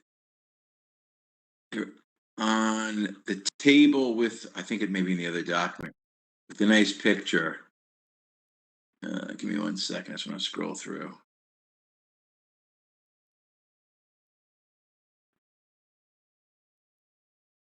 Yeah, it's in the other document. I had a question. So, can you? How do you want to handle that? You want to do it here, or you want to do it in our discussions?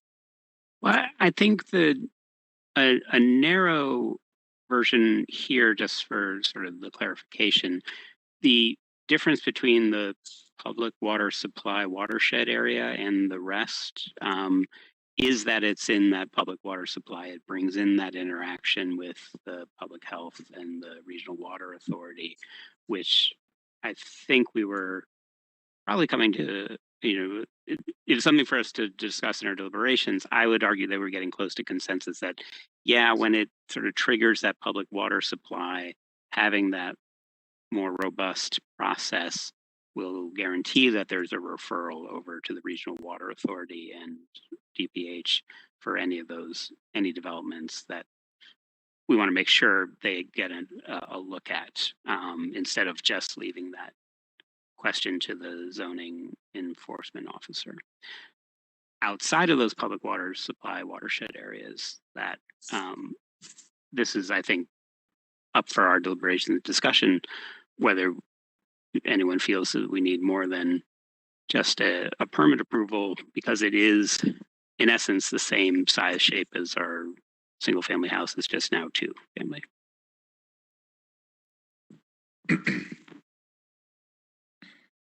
Okay. Okay. Paul, did you have other questions on the No, I think my other are more comments that can wait. And my other question is on the other document. Well, does anyone else have any questions on the zoning regulation document? Because I'm happy to let Paul ask his question first on the updates to the plan of conservation and development.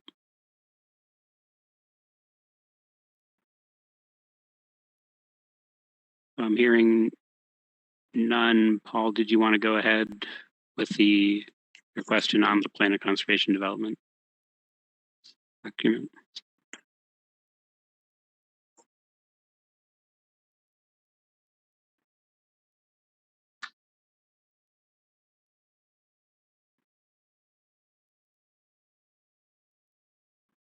Paul, I'm not hearing you if you're. Oops, sorry, Rob, I was trying to pull up the document. It's on page 5. It's that beautifully colored chart. Yes, I can see it better on mine. Let me just go back to mine. I'm trying to get my bearings around this because it's obviously small and there's no streets on it. So I'm trying to understand. So the lightest of light yellows, it is that we're going to allow essentially everything there, correct?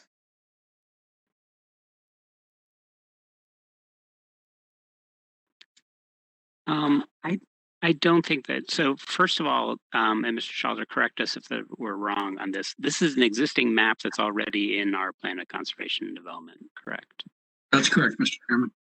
So that yellow, to me, that lightest of light yellow, which covers the bulk of the town, is already identified as low density single family residential. The only real update that you're proposing is to have low density residential, not single family residential, that recognizes that there can be accessory dwelling units and 2-family dwelling units are permitted.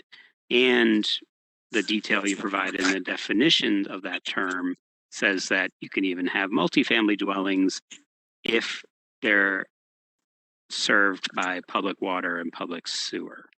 So it's all, this is so an existing map, and the only real sort of change is in that label On the bottom. that bottom that wouldn't say low density single family, it would just say low density residential. Okay, so this is already in place.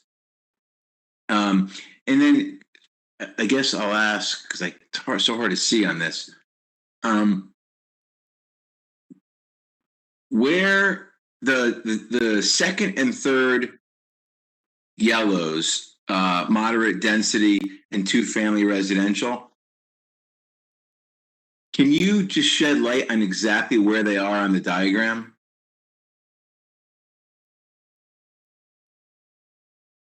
Yeah, it looks like he's trying to zoom in.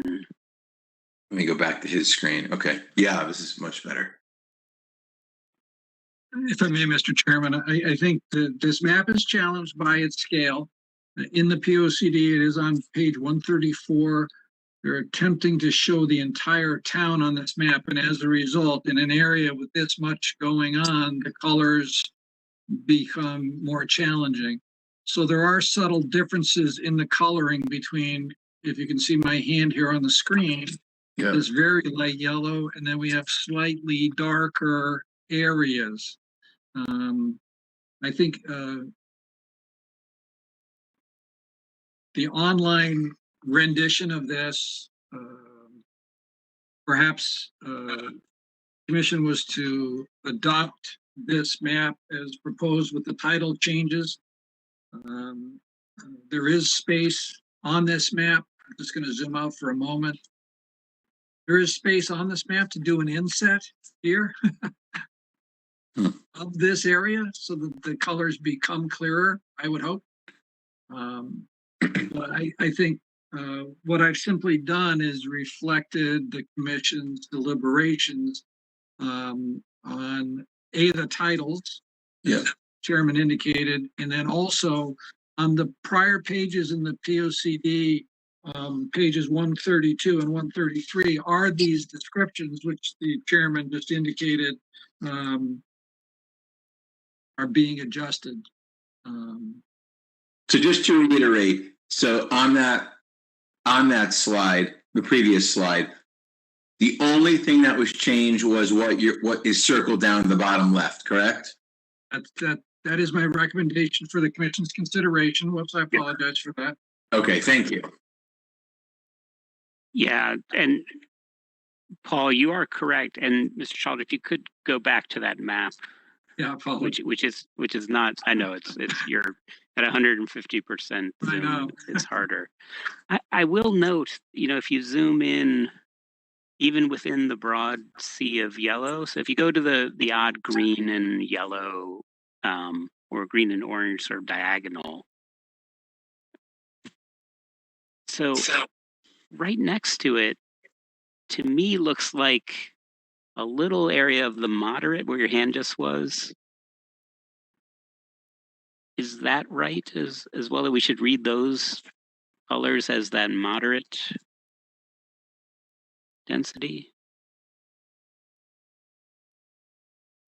Chairman, I can't speak to the methodology that was used in the preparation of this map.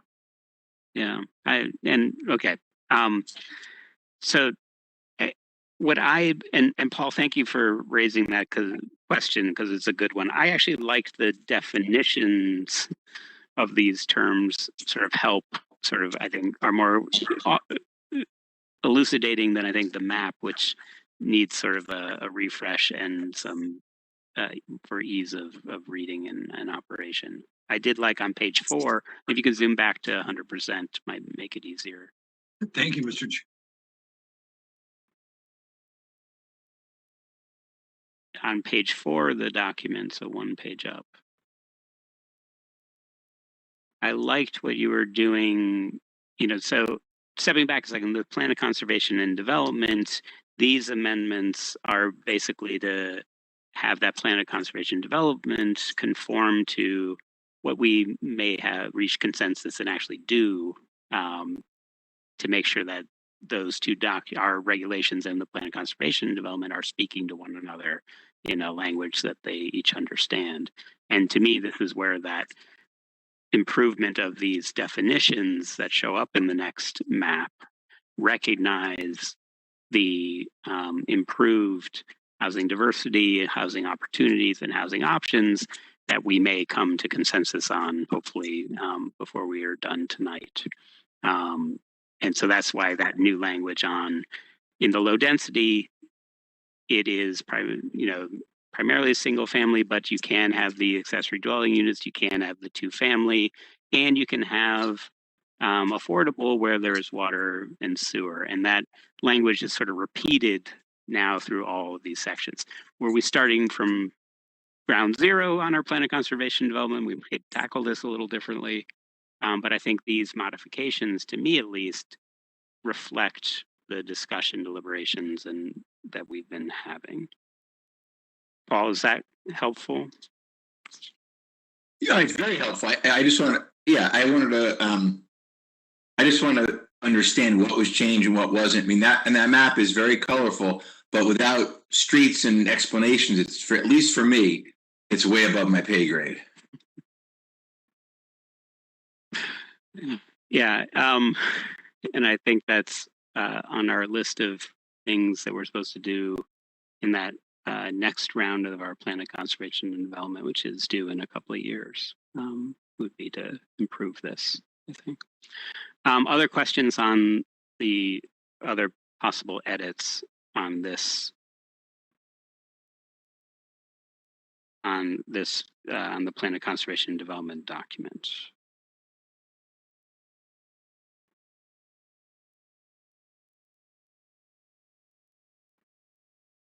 The only other thing I would note is that I do like the idea on page 2 of including the utilities map that we created as part of this process in the plan of conservation development.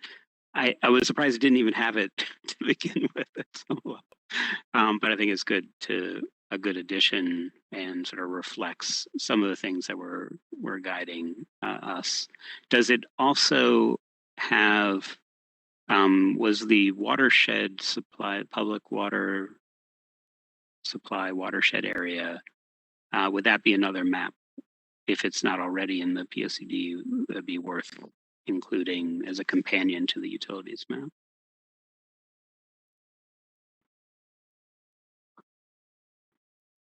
Mr. Chairman, the public water supply watershed is on a map in the current POCD, but the coloration of that map, let me try to put my hands on it, if you give me a moment, doesn't make it jump off the map, which is why I thought it was important to also include it on this map. But that's not new information, if you will, in the POCD. It's just reiterating information that was already in here. Okay, no, that's fine. I just wanted, I don't have a copy of the POCD up in front of me, and I haven't memorized where it is, but it has its own independent map of the watershed supply. And was my only other question. So thank you for clarifying, because it shows up on this utilities map as the dotted line, but I just thought it'd be nice to have a separate map of the public water supply, which is already in there. So that's good. Any other questions from commission members?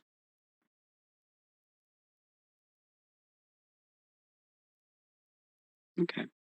Mr. Chalder, I think you can stop sharing so we can see each other in full screen. I'm looking at the clock, it's 9 o'clock. I'd love for us to spend a little time now going back to what I sort of viewed as sort of 3 high-level areas to try to get consensus on.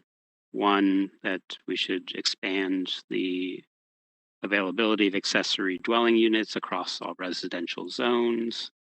2, the 2-family opportunity everywhere in all of our residential zones that have been presented by open communities to us. And that 2-family has 2 flavors, the 2-family and then 2-family with one of the units affordable. And then 3, a multifamily opportunity, 3+ units where there's water and sewer.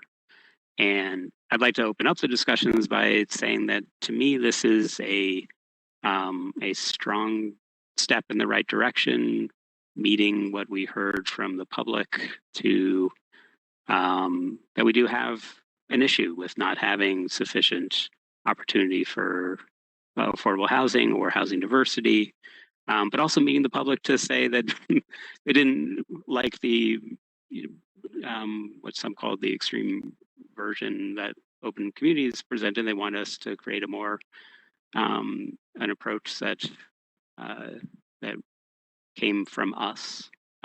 So I think doing those 3 things would strike that right balance between taking the ideas and the things presented by Open Communities Alliance to us, hitting that sweet spot in the reasonable adjustments to what they have submitted, and yet in doing so, making progress towards improving affordability and housing opportunity in our town.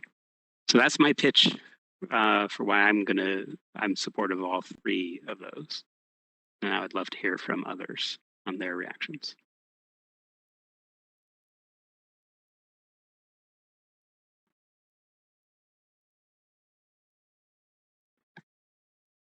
Mr. Chairman, I'm sorry, Larry, go ahead, please. All right, I'm just questioning the expansion of the accessory use to all zones. I don't know, Attorney Dubuque, whether that is properly to be considered in light of the application filed by the applicant. It is, because it was specifically included in Mr. Chalder's framework that he presented to you as a possibility. So it was in the public record, and therefore the public and the applicant and Mr. Herbst, our attorney Herbst, could have commented on it. Thank you.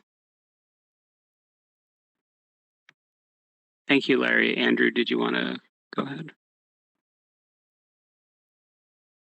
Just to say, Mr. Chairman, that with respect to those 3 proposals that you just mentioned, 1, 2, and 3, at this point, I would be likely in favor of 1 and 3, but I'm still not in favor of 2 without further guidance from the task force.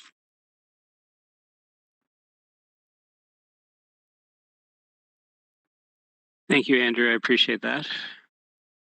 Others want to weigh in? I missed Larry's question. I heard part of the answer. What was his question? Larry, do you want to go ahead, or you want me to paraphrase?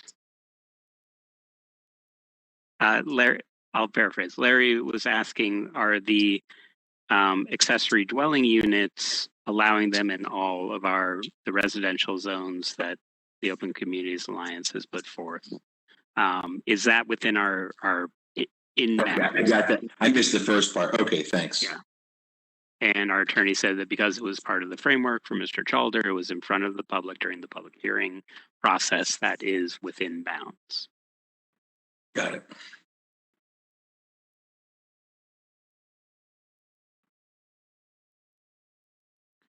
Others want to chime in on either the sort of 3-step that I presented: accessory dwelling, 2-family everywhere, and then multifamily opportunity with water and sewer.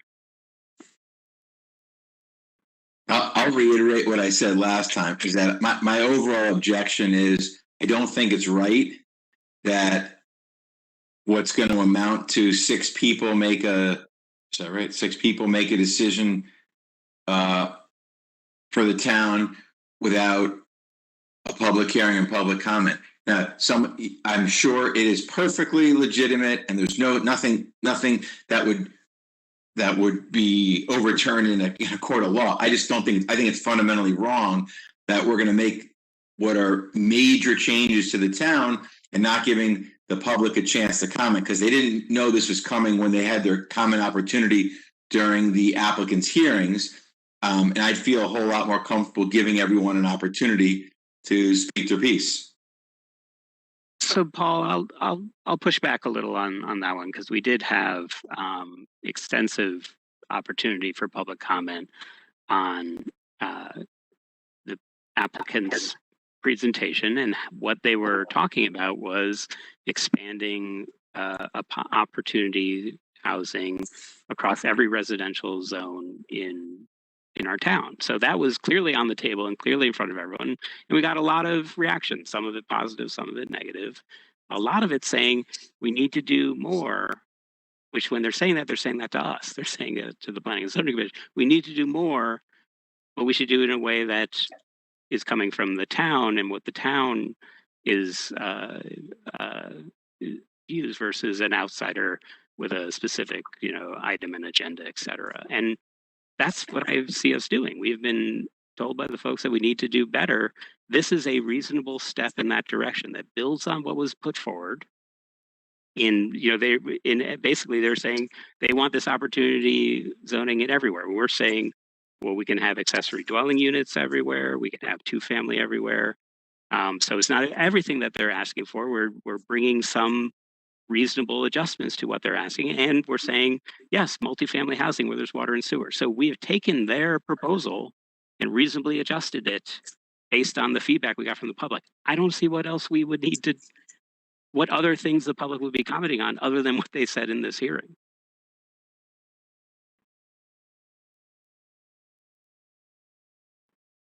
I think when you look at the nature of the discussion that we went through over the last months with the applicant and the back and forth that we went through with them on various critical questions, like the ability of the land to, in this case, zone A, where there's public water supply watershed land, right, which is the largest portion of zone A of Woodbridge in general, right?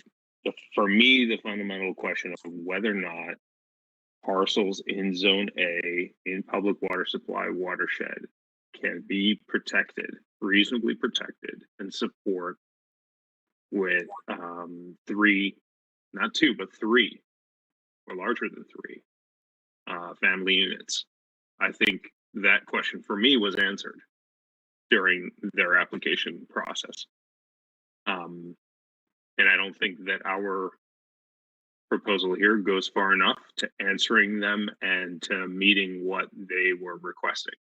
But that said, I think that I agree with your 3-point suggestion as a sort of moderate, middle of the road compromise, which I think actually takes into account this notion that we need to have greater public input as to the development.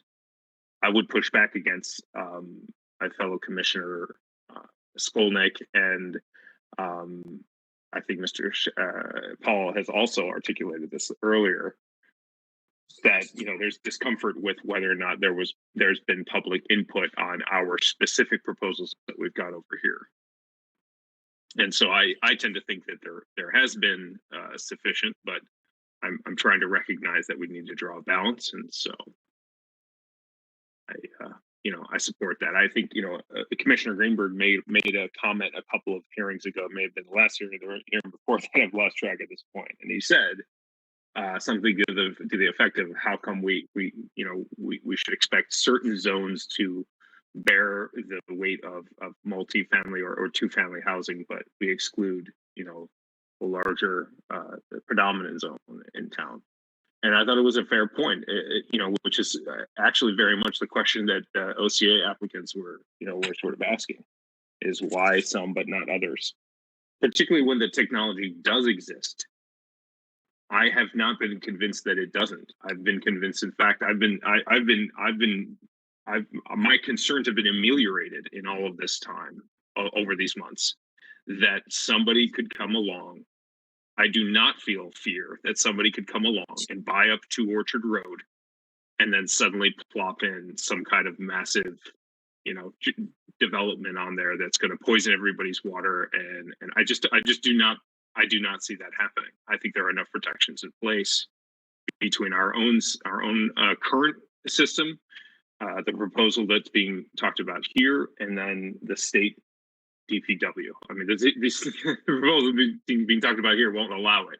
Won't allow what OCA is envisioning. But anyway, I feel like I interrupted Mr. Kennedy from speaking. But before Mr. Kennedy goes, I would agree that, which is why I like the 2-family everywhere and 2-family affordable everywhere, speaks to that.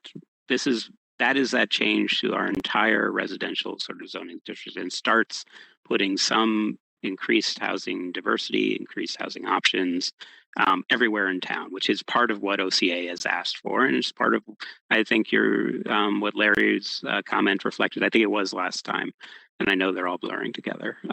But I think that's, again, I would probably agree that this is a step in the right direction. It's probably not the large enough step, but I think it is something we can reasonably take based on what was presented to us in the record and from the Open Communities folks, that we could reasonably take now. Mr. Kennedy, did you want to offer your 2 cents or more than 2 cents? Sure. Make a couple of comments. I would like your action, Mr. Chairman, to the applicant's request that we fully approve their application and not make any changes to it. That you've addressed it a little bit, but I'd like you to maybe say a little more. I mean, they want the whole thing approved just as it is, and their letter to us on April 1st, they asked that we make no changes at all. And here we are making some changes. I would submit to you respectfully that it's easier to make changes to it outside of the application.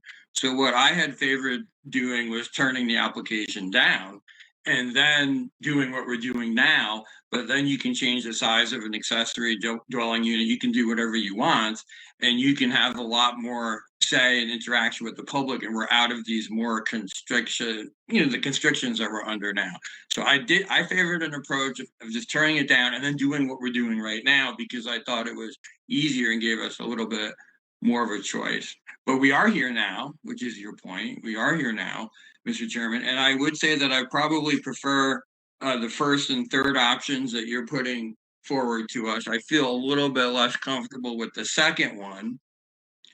And when we did meet last week, we were talking about group 1 and group 2, and we were distinguishing on the evaluation framework between A-1 and then the other sections of A2, A3, A4. So I think that's kind of gotten a little bit mixed up now, a little bit. I think Paul maybe saw that earlier. But anyway, I know I'm saying a lot of things, but please feel free to react to any of that. I know this is a mouthful, but it's been a difficult process. And I too want to make sure we bring in all the opinions from town before doing something so significant. Jeff, I appreciate that, and thank you for giving me another opportunity to express my frustration with the Open Communities Alliance folks for not taking up on the offer that I offered repeatedly for them to come and actually work with us and have a more sort of normal dialogue like we have with all of our applicants seeking to have modifications to our rules, that we could have gone into some of these things with them directly. They chose not to. But the fact that they chose not to doesn't mean that we are then hamstrung and can only do an up or down. I think we've had plenty of discussion during that process where we've explored the different sort of, areas of, where there could be more consensus, of areas where there can be some modifications to the proposal that they put forward. And to me, that was done in a robust sort of public way that the public reacted to and could react to. And I don't see the reason that that should stop us from doing any of the three things that I proposed. And I totally take the criticism. We had group 1 and 2 before. Now I have 1, 2, and 3 that, I didn't mean to start changing the nomenclature, but you have enough of these meetings at 9 o'clock at night. Things start getting a little sort of sideways in that regard. I do also want to sort of recognize that this has been a long, hard sort of slog, and that you've all volunteers, all of us, have put in a lot of time and effort into this process. And I think we've learned a lot from our experts, from the applicant's experts, and from the Attorney Herbst's expert. We've become, I'll speak for myself, I've become extremely more educated on this topic, the different sort of elements of it, the different sort of approaches that are out there. So I view this as, over these last 6 months, having a full sort of exploration of these issues, a sufficiently full exploration to do the things that I'm, suggesting. And yes, I also agree that there can and should be, and there will be, additional discussions, proposals, deliberations that will come after that. They can build on what we've done here over the last 6+ months, and I'm perfectly fine with that as well. But I think that we would miss the opportunity to make a reasonable step in the direction towards increased housing diversity, increased housing opportunities based on what's been presented. I want to associate myself with the comments that you made about the applicant and their unwillingness to work with us. I think it was a missed opportunity on their part to provide us with their input, their knowledge and their passion to take us in a different step. I think they were guided by their own desire to see their application, ruled on as in its form, and I feel it's a missed opportunity. I agree with you.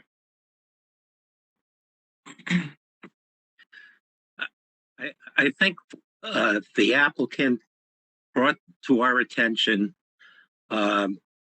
deficiencies in our zoning laws, and that we have a social obligation to address the housing needs of the area.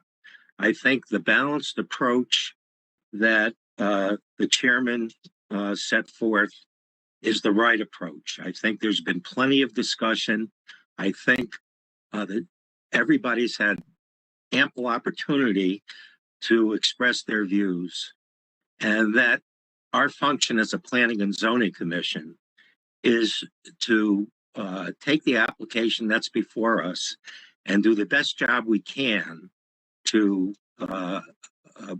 formulate new zoning ordinances that will address the issue that has been brought to our attention. Thank you, Larry. I appreciate that. And I'll associate myself with those remarks because, as always, you always seem to put it better than I do. Any other sort of comments, deliberation, sort of questions? Paul, I know that you wanted to go into some of the board specifics, I think, about special exception sort of questions. Paul, am I remembering that correctly? But I didn't recall the conversation from last time where. No, well, no, I think I know you were in the Special exception versus the site plan versus the permit. correct. Yes. So I didn't recall the conversation when we discussed one versus the other. What were the advantages and disadvantages of them? I didn't remember it. I just saw it on the presentation and I wanted a little bit of a refresher.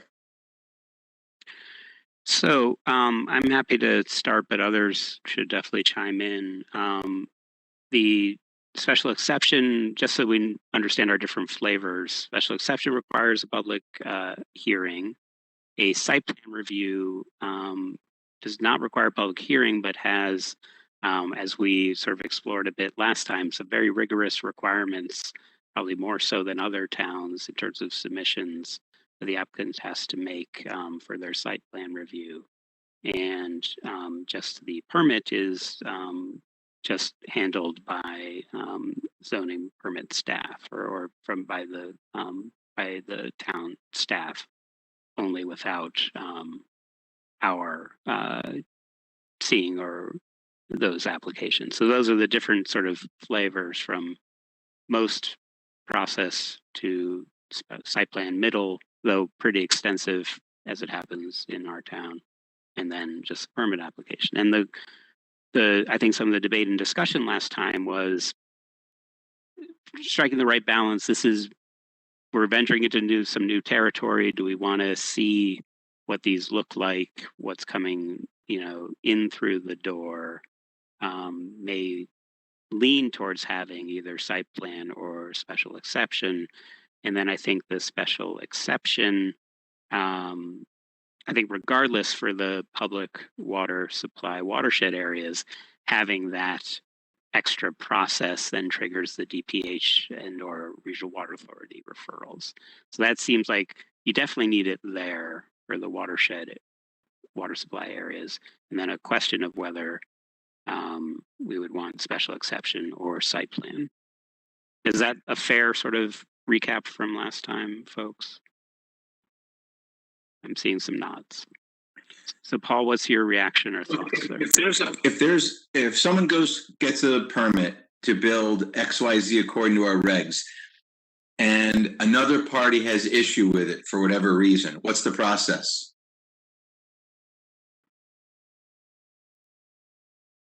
They just received a permit.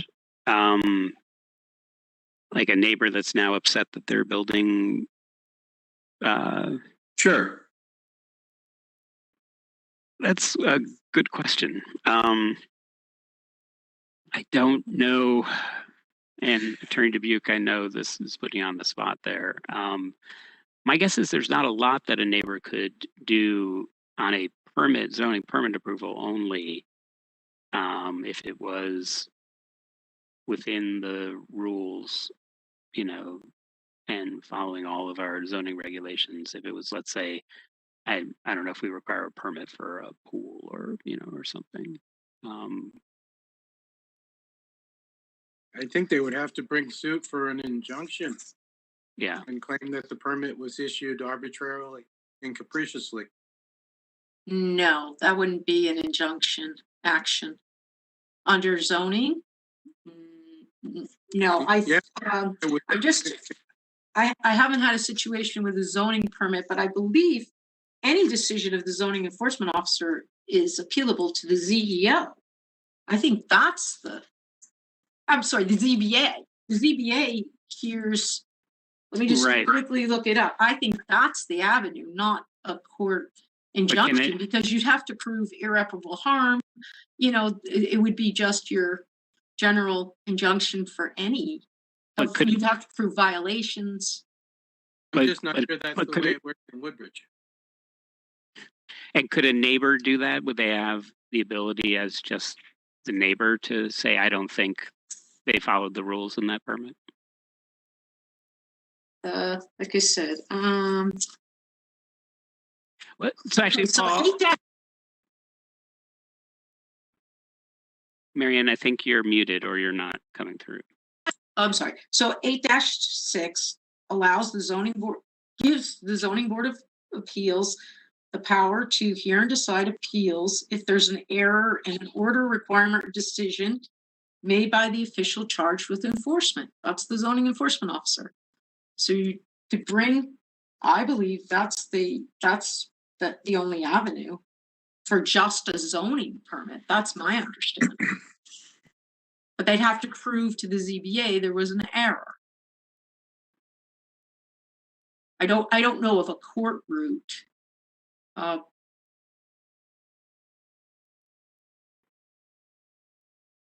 And so let me go back, Paul. Why? So I was trying to understand the different, we have a P, we have an SC, and we didn't have a site plan in any of the tables. The applicant during one of their presentations spoke about something to the effect of only requiring a permit for a regular single family house on a conforming lot versus a higher standard for multifamily, two-family, et cetera. So I was trying to understand what is done for what, and what's proper going forward. What's in the best interest of town? Is it better to have more just people going for permits or special exceptions? So Paul, any decision that's made by the Town Planning and Zoning Commission can get appealed to the court system. But as Marianne said, if it's just strictly a zoning permit that's issued by the zoning enforcement officer, it just goes to the zoning board of appeals. So that's Okay. the difference. Thank you. And Paul, I think part of what the applicants were arguing is that you let, single family homes, go in with just a permit. We're going to have, our things are going to be just like a single family home because they'll look like them and they'll be similarly shaped and they'll conform to all your rules. So let us just do a permit as well. Don't make us go through any other higher procedural scrutiny. Where I think, some of the discussions that we've had in our deliberations and even in the public record, that was viewed as an outlier, like almost for multifamily housing. I don't think they could come up with anywhere that had those available just by permit only, or maybe there's a jurisdiction out in Oregon or something. I don't know, they were searching pretty far and wide for that. To me, I think it's reasonable, particularly as we're venturing into this new territory, to have some additional scrutiny of those applications by our Planning and Zoning Commission. And that's two flavors, either site plan review or special exception. I'm agnostic on which one of those two, whether site plan or special exception. I'd love to hear others' sort of views between those two. Unless, Paul, you think that it could be permit across the board. No, so in that regard, I'm more, and I'm not looking to open any can of worms, I promise you. But I was looking to go the other direction, and I was wondering why keep a higher level of scrutiny on the multifamily versus just single family? Why aren't they all by site plan? Or I wouldn't do it all by permit personally. I don't like that idea. I would rather have them all go under more scrutiny than less scrutiny.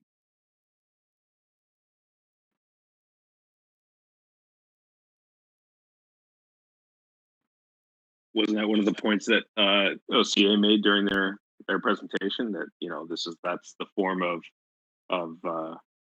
as they put it, they called it discrimination, right? That we allow single family by right, and you get your permit, you build single family, you have your 5-car garage, your tennis courts, your blah blah blah. Are you violating or are you in some other way impacting the impervious coverage of the land, et cetera, right? That was part of the whole discussion. And so that seems to be the point that you're making. I agree, but. just so I'm clear, you agree that we should have site plan review or at minimum site plan review for every residential development? Sure, why not? I mean, if we're going to have site plan review for, you know, anything that's 2-family or above, why not have site plan review for everything? Why not say you want to build a single family house in Woodbridge? Got to come in front of us, and you know, we have to take a look. You know, make it like co-op board in New York City. That's in this. If it's lost on people, then you know. I got that reference.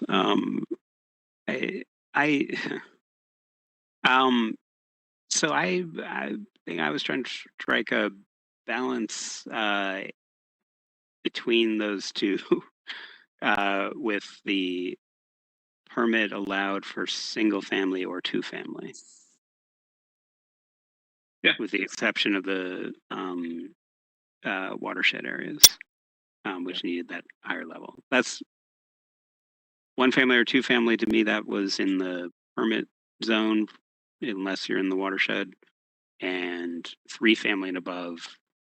I would prefer at least site plan review.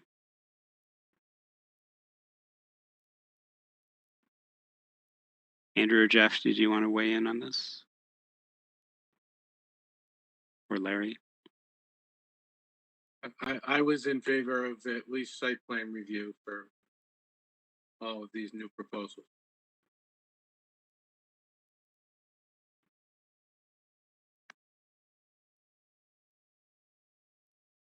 I would be in favor of the permit process for single family and 2-family housing, except in the watershed, and multifamily, and I would go for special exception in those areas.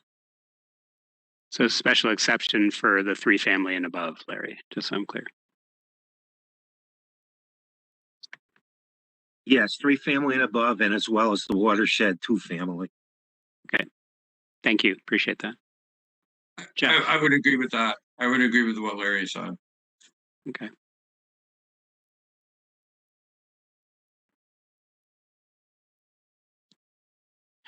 And just to see, is that something that we would have? So I would agree with that as well, as Larry formulated it. I want to see the language cleaned up and see, you know, I really want to read it very, very carefully. You know, go over it again, compare it to our existing regs. There's quite a bit of verbiage on the packet we received, and I want to see how it all fits together. Well, so Jeff, that's and looking at the clock, it's 9:30.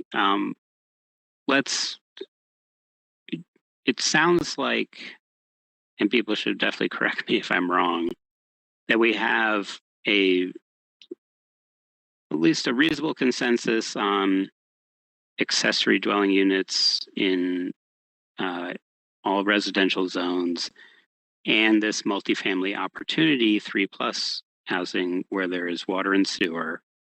And for that 3+, it sounded like special exception, where I think we have some consensus, or at least half of us are also in favor of seeing on paper the 2-family everywhere, 2-family affordable, and that would be by permit, except for in the watershed, which would need special exception. So in my sort of 3 flavors for the clarity of drafting, I think those are things that we can get down on paper and have actual, Attorney Dubuque, we would need actual sort of motions for those 3 things and put them to a final vote next time. Is that correct? Correct. So based on this conversation, I'll draft a motion which will have these parts to it. So you can vote through the parts, what stays in, what comes out, but it'll have all the information that you would need in an appropriate motion based on this extensive record. And it will be, of course, completely subject to your revision. Sure. Thank you. Appreciate it. The only other sort of in the weeds detail that I wanted to focus us all in on, hopefully was clear enough. On the maximum building coverage, I liked the idea of taking the maximum building coverage number, I'm sorry, and then maximum lot coverage being 50% more, an adder of 50% more on top of that. So you would have, for example, and I'm looking on page 5 of the zoning regulation amendments, we would take that alternative for Mr. Jalder that would put the maximum building coverage in T3D, for example, at 50%, but the maximum lot coverage, total impervious, would be 75%, which is that sort of adder. So do we have consensus on that one? That was a reasonable approach to taking building coverage percentage and then adding another half of that to say total maximum lot coverage impervious surface. Do we have consensus that that's the right way to go on that one? I would agree. Yeah. Okay. So Yes, it looks like oh, sorry, Pat. Paul, go ahead. I was just going to ask, are we doing, for voting purposes, are we doing these sort of line item, or are we doing these as a package? When we ultimately vote next time? Yes. Great question. So I would suggest you do them, part by part. I think it's going to be very difficult to obtain consensus on the whole package that Mr. Chalder has put together. So it might make more sense to do it in parts, because at least I'm not hearing complete consensus on all points across the board. So can I just ask another clarifying question, Mr. Chalder, or Attorney Dubuque? On that table that you were just talking about, Rob, going back to that 1 unit per 1.5 acres, the 0.7, the alternate that Mr. Chalder is suggesting based on the current maximum theoretical density, going up to zone A. If you pardon? We haven't. Yeah, that was my next one. We don't have consensus on what the hell. I was really just looking for my own conceptual understanding of it, right? Okay. Based on the thing that I brought up before, which is that if you own a house in Woodbridge right now in Zone A, not in the watershed, but in Zone A, and your house is on just under 2 acres, just about 2 acres, could you convert that house to a 2-family, therefore it'd be 2 units of housing, right? Could you do that if you lived in Zone 8, or no? Your parcel of land is not large enough?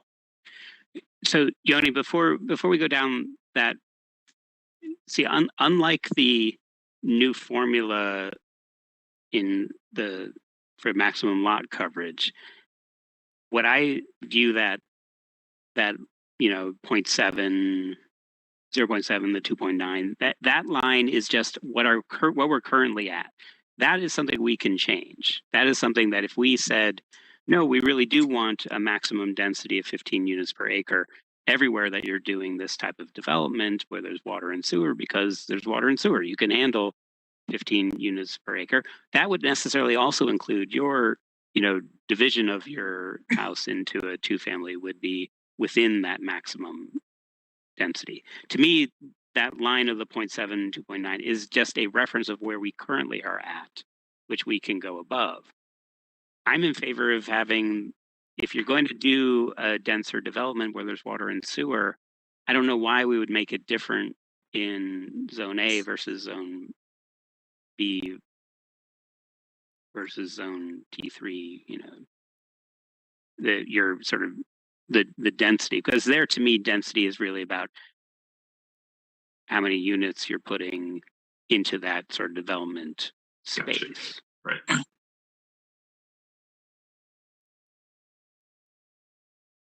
But to your narrower point, Yoni, I think we would definitely need to increase the density in A somewhat in order to allow for a 2 units on 2 acres or 1 unit per acre. So that 0.7 that we currently allow isn't enough. Right, right. Just making that abundantly clear for myself and for everyone else who may be wondering. But the question for our deliberation is, do people agree with me or not that having 15 units per acre, if you have water and sewer, is a reasonable maximum density across the board for everywhere that would have water and sewer? 15.15, Rob? Yeah. It would look kind of like the density of the senior development down. I forget what road that's off of. It's off of Lucy. It's in between Lucy and.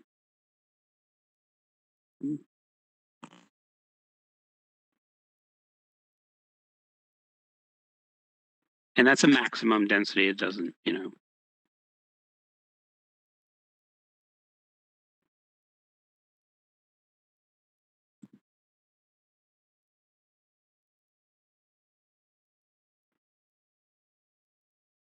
I would agree. Now, to Mr. Chalder's point, in the T3D and T3C, that's a little less dense than what they could theoretically do right now, but it's not a whole lot less dense. And yeah, I like the uniformity of it versus changing. But again, in order to give Mr. Chalder the direction from us, we need to sort of let him know how he should draft it.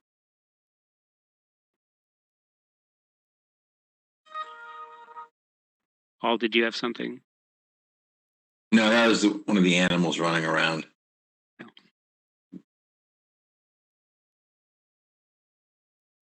I would just point out, perhaps I'm the only one who's confused, but on this utilities map, at the bottom of the map, it indicates the highway as Route 1. That's obviously Route 15, not Route 1. Am I right? This, Yes, Andrew, you are. okay. Thank you.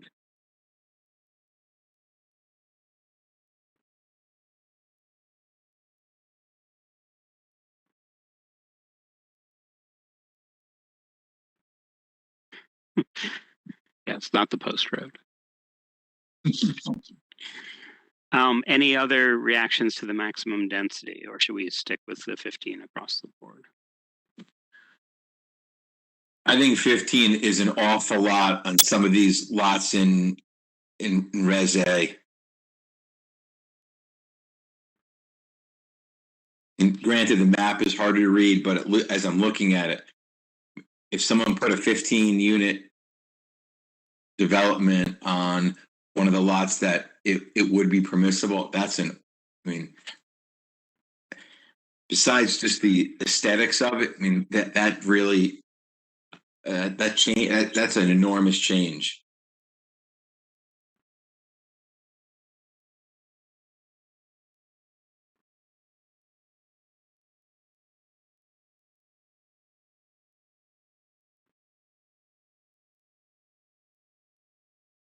Thank you, Paul. Do you have something that you would propose as an alternative? You know, I was thinking about it, Rob, and at this, I haven't given that part, frankly, any thought to even offer a comment, other than when you said it's like that senior development on Lucy Street. I'm thinking that's really dense. So imagine that on Tumblebrook Road or wherever else on pick your name of road you want on North Racebrook.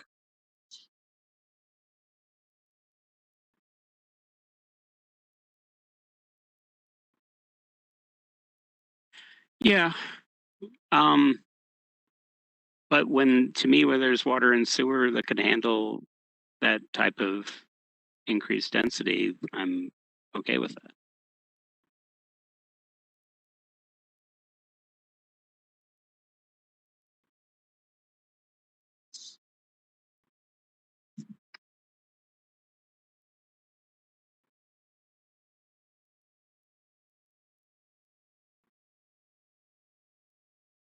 other reactions or thoughts? I mean, Paul, would you want something half as dense?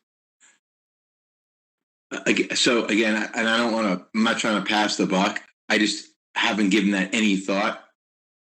But I wouldn't want it as dense as what's on Lucy Street right now. I think that'd be way too dense for what is a kind of a very different setting. So, which is fine. The challenge we'll have, and this I think goes back to whoever's question of Attorney Dubuque.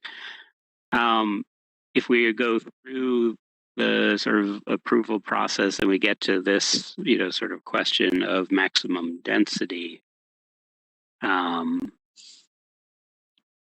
would that come up for us to have a specific vote on that?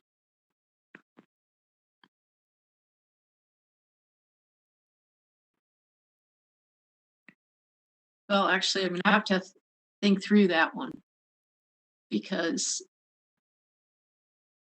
there's so many possibilities there. So we're gonna have to try to make some fundamental decisions probably first, and then incorporate those into the regulation, the portion of the regulation that you're going to be voting on. So, just for simplicity, there's the 15 across the board option, and then for the A zone, a 10 units per acre and a 5 units per acre. I have 3 different flavors in the A zone. All does that sound reasonable if we were for us to sort of wrap our heads around next time? Yeah, it's certainly a good start. But yeah, what do other people think?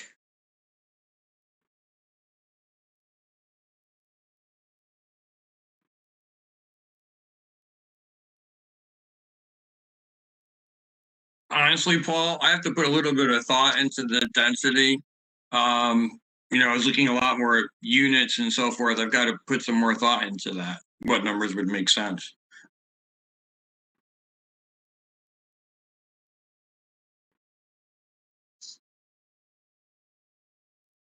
Considering how, in my opinion, considering how few places were allowing, more than 2 units under this paradigm,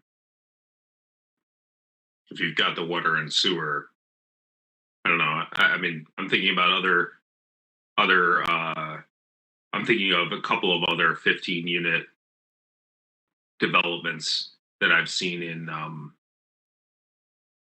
Orange and Milford, places like that, that have, they clearly have water and sewer, somewhat similarly situated to ours. That thought doesn't really fright me. But not to say I don't respect your, what you're saying, Paul. It doesn't bother me as much as it's bothering you.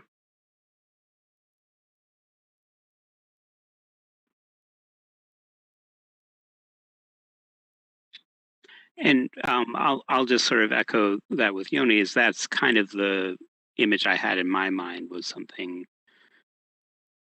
that would have more of that sort of look and feel of, to me, 3 or 4 multi-unit sort of townhome buildings.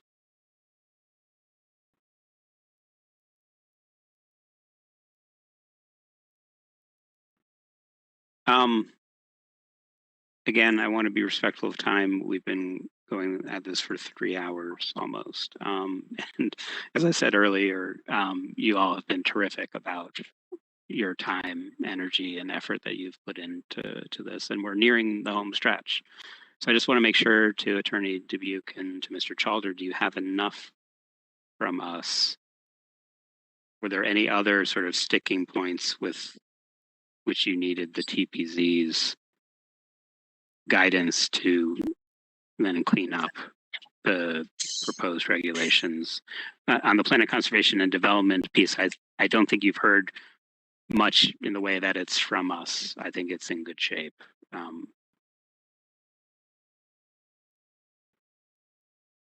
Is there anything else you need us to deliberate on before we are all gonna say goodnight because we're tired? I feel I have what I need, Mr. Chairman. Attorney Dubuque, any other things that you want to say or remind us, or things that we're missing or should be aware of? No, not at this time. But you will have time to obviously deliberate further at your regular meeting. True. Yeah. You have the motion in front of you, so you can really look through it ahead of time, and we'll just make sure that Andrew receives it. Yeah. Apologies again, Andrew, for that. Okay.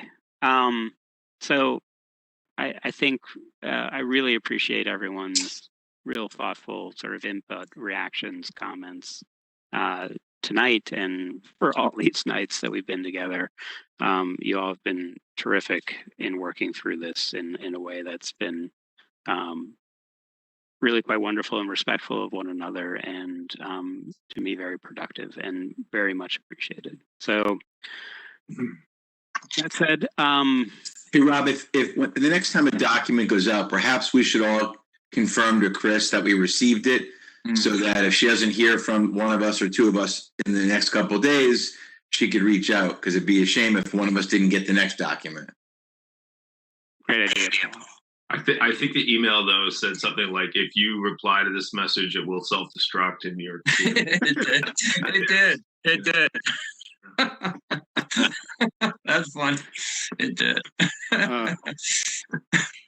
So on that light note, do we have to do anything to continue this, or we'll see you all on our next meeting, which is when? The 7th, right? The 7th. Yep. I think that's right. Already. May I just ask if we could possibly get the documents by the end of the 3rd? I think that's a Thursday, right?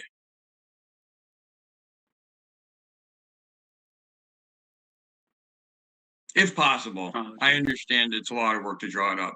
Just to give it time to, I'm going to read it carefully. Thank you. Christine, for those of us whose terms expire in June, I think there's 3 of us. Does that mean June 1st or June 30th? June 30th. You can't get off the Oh. hook. I'm sorry.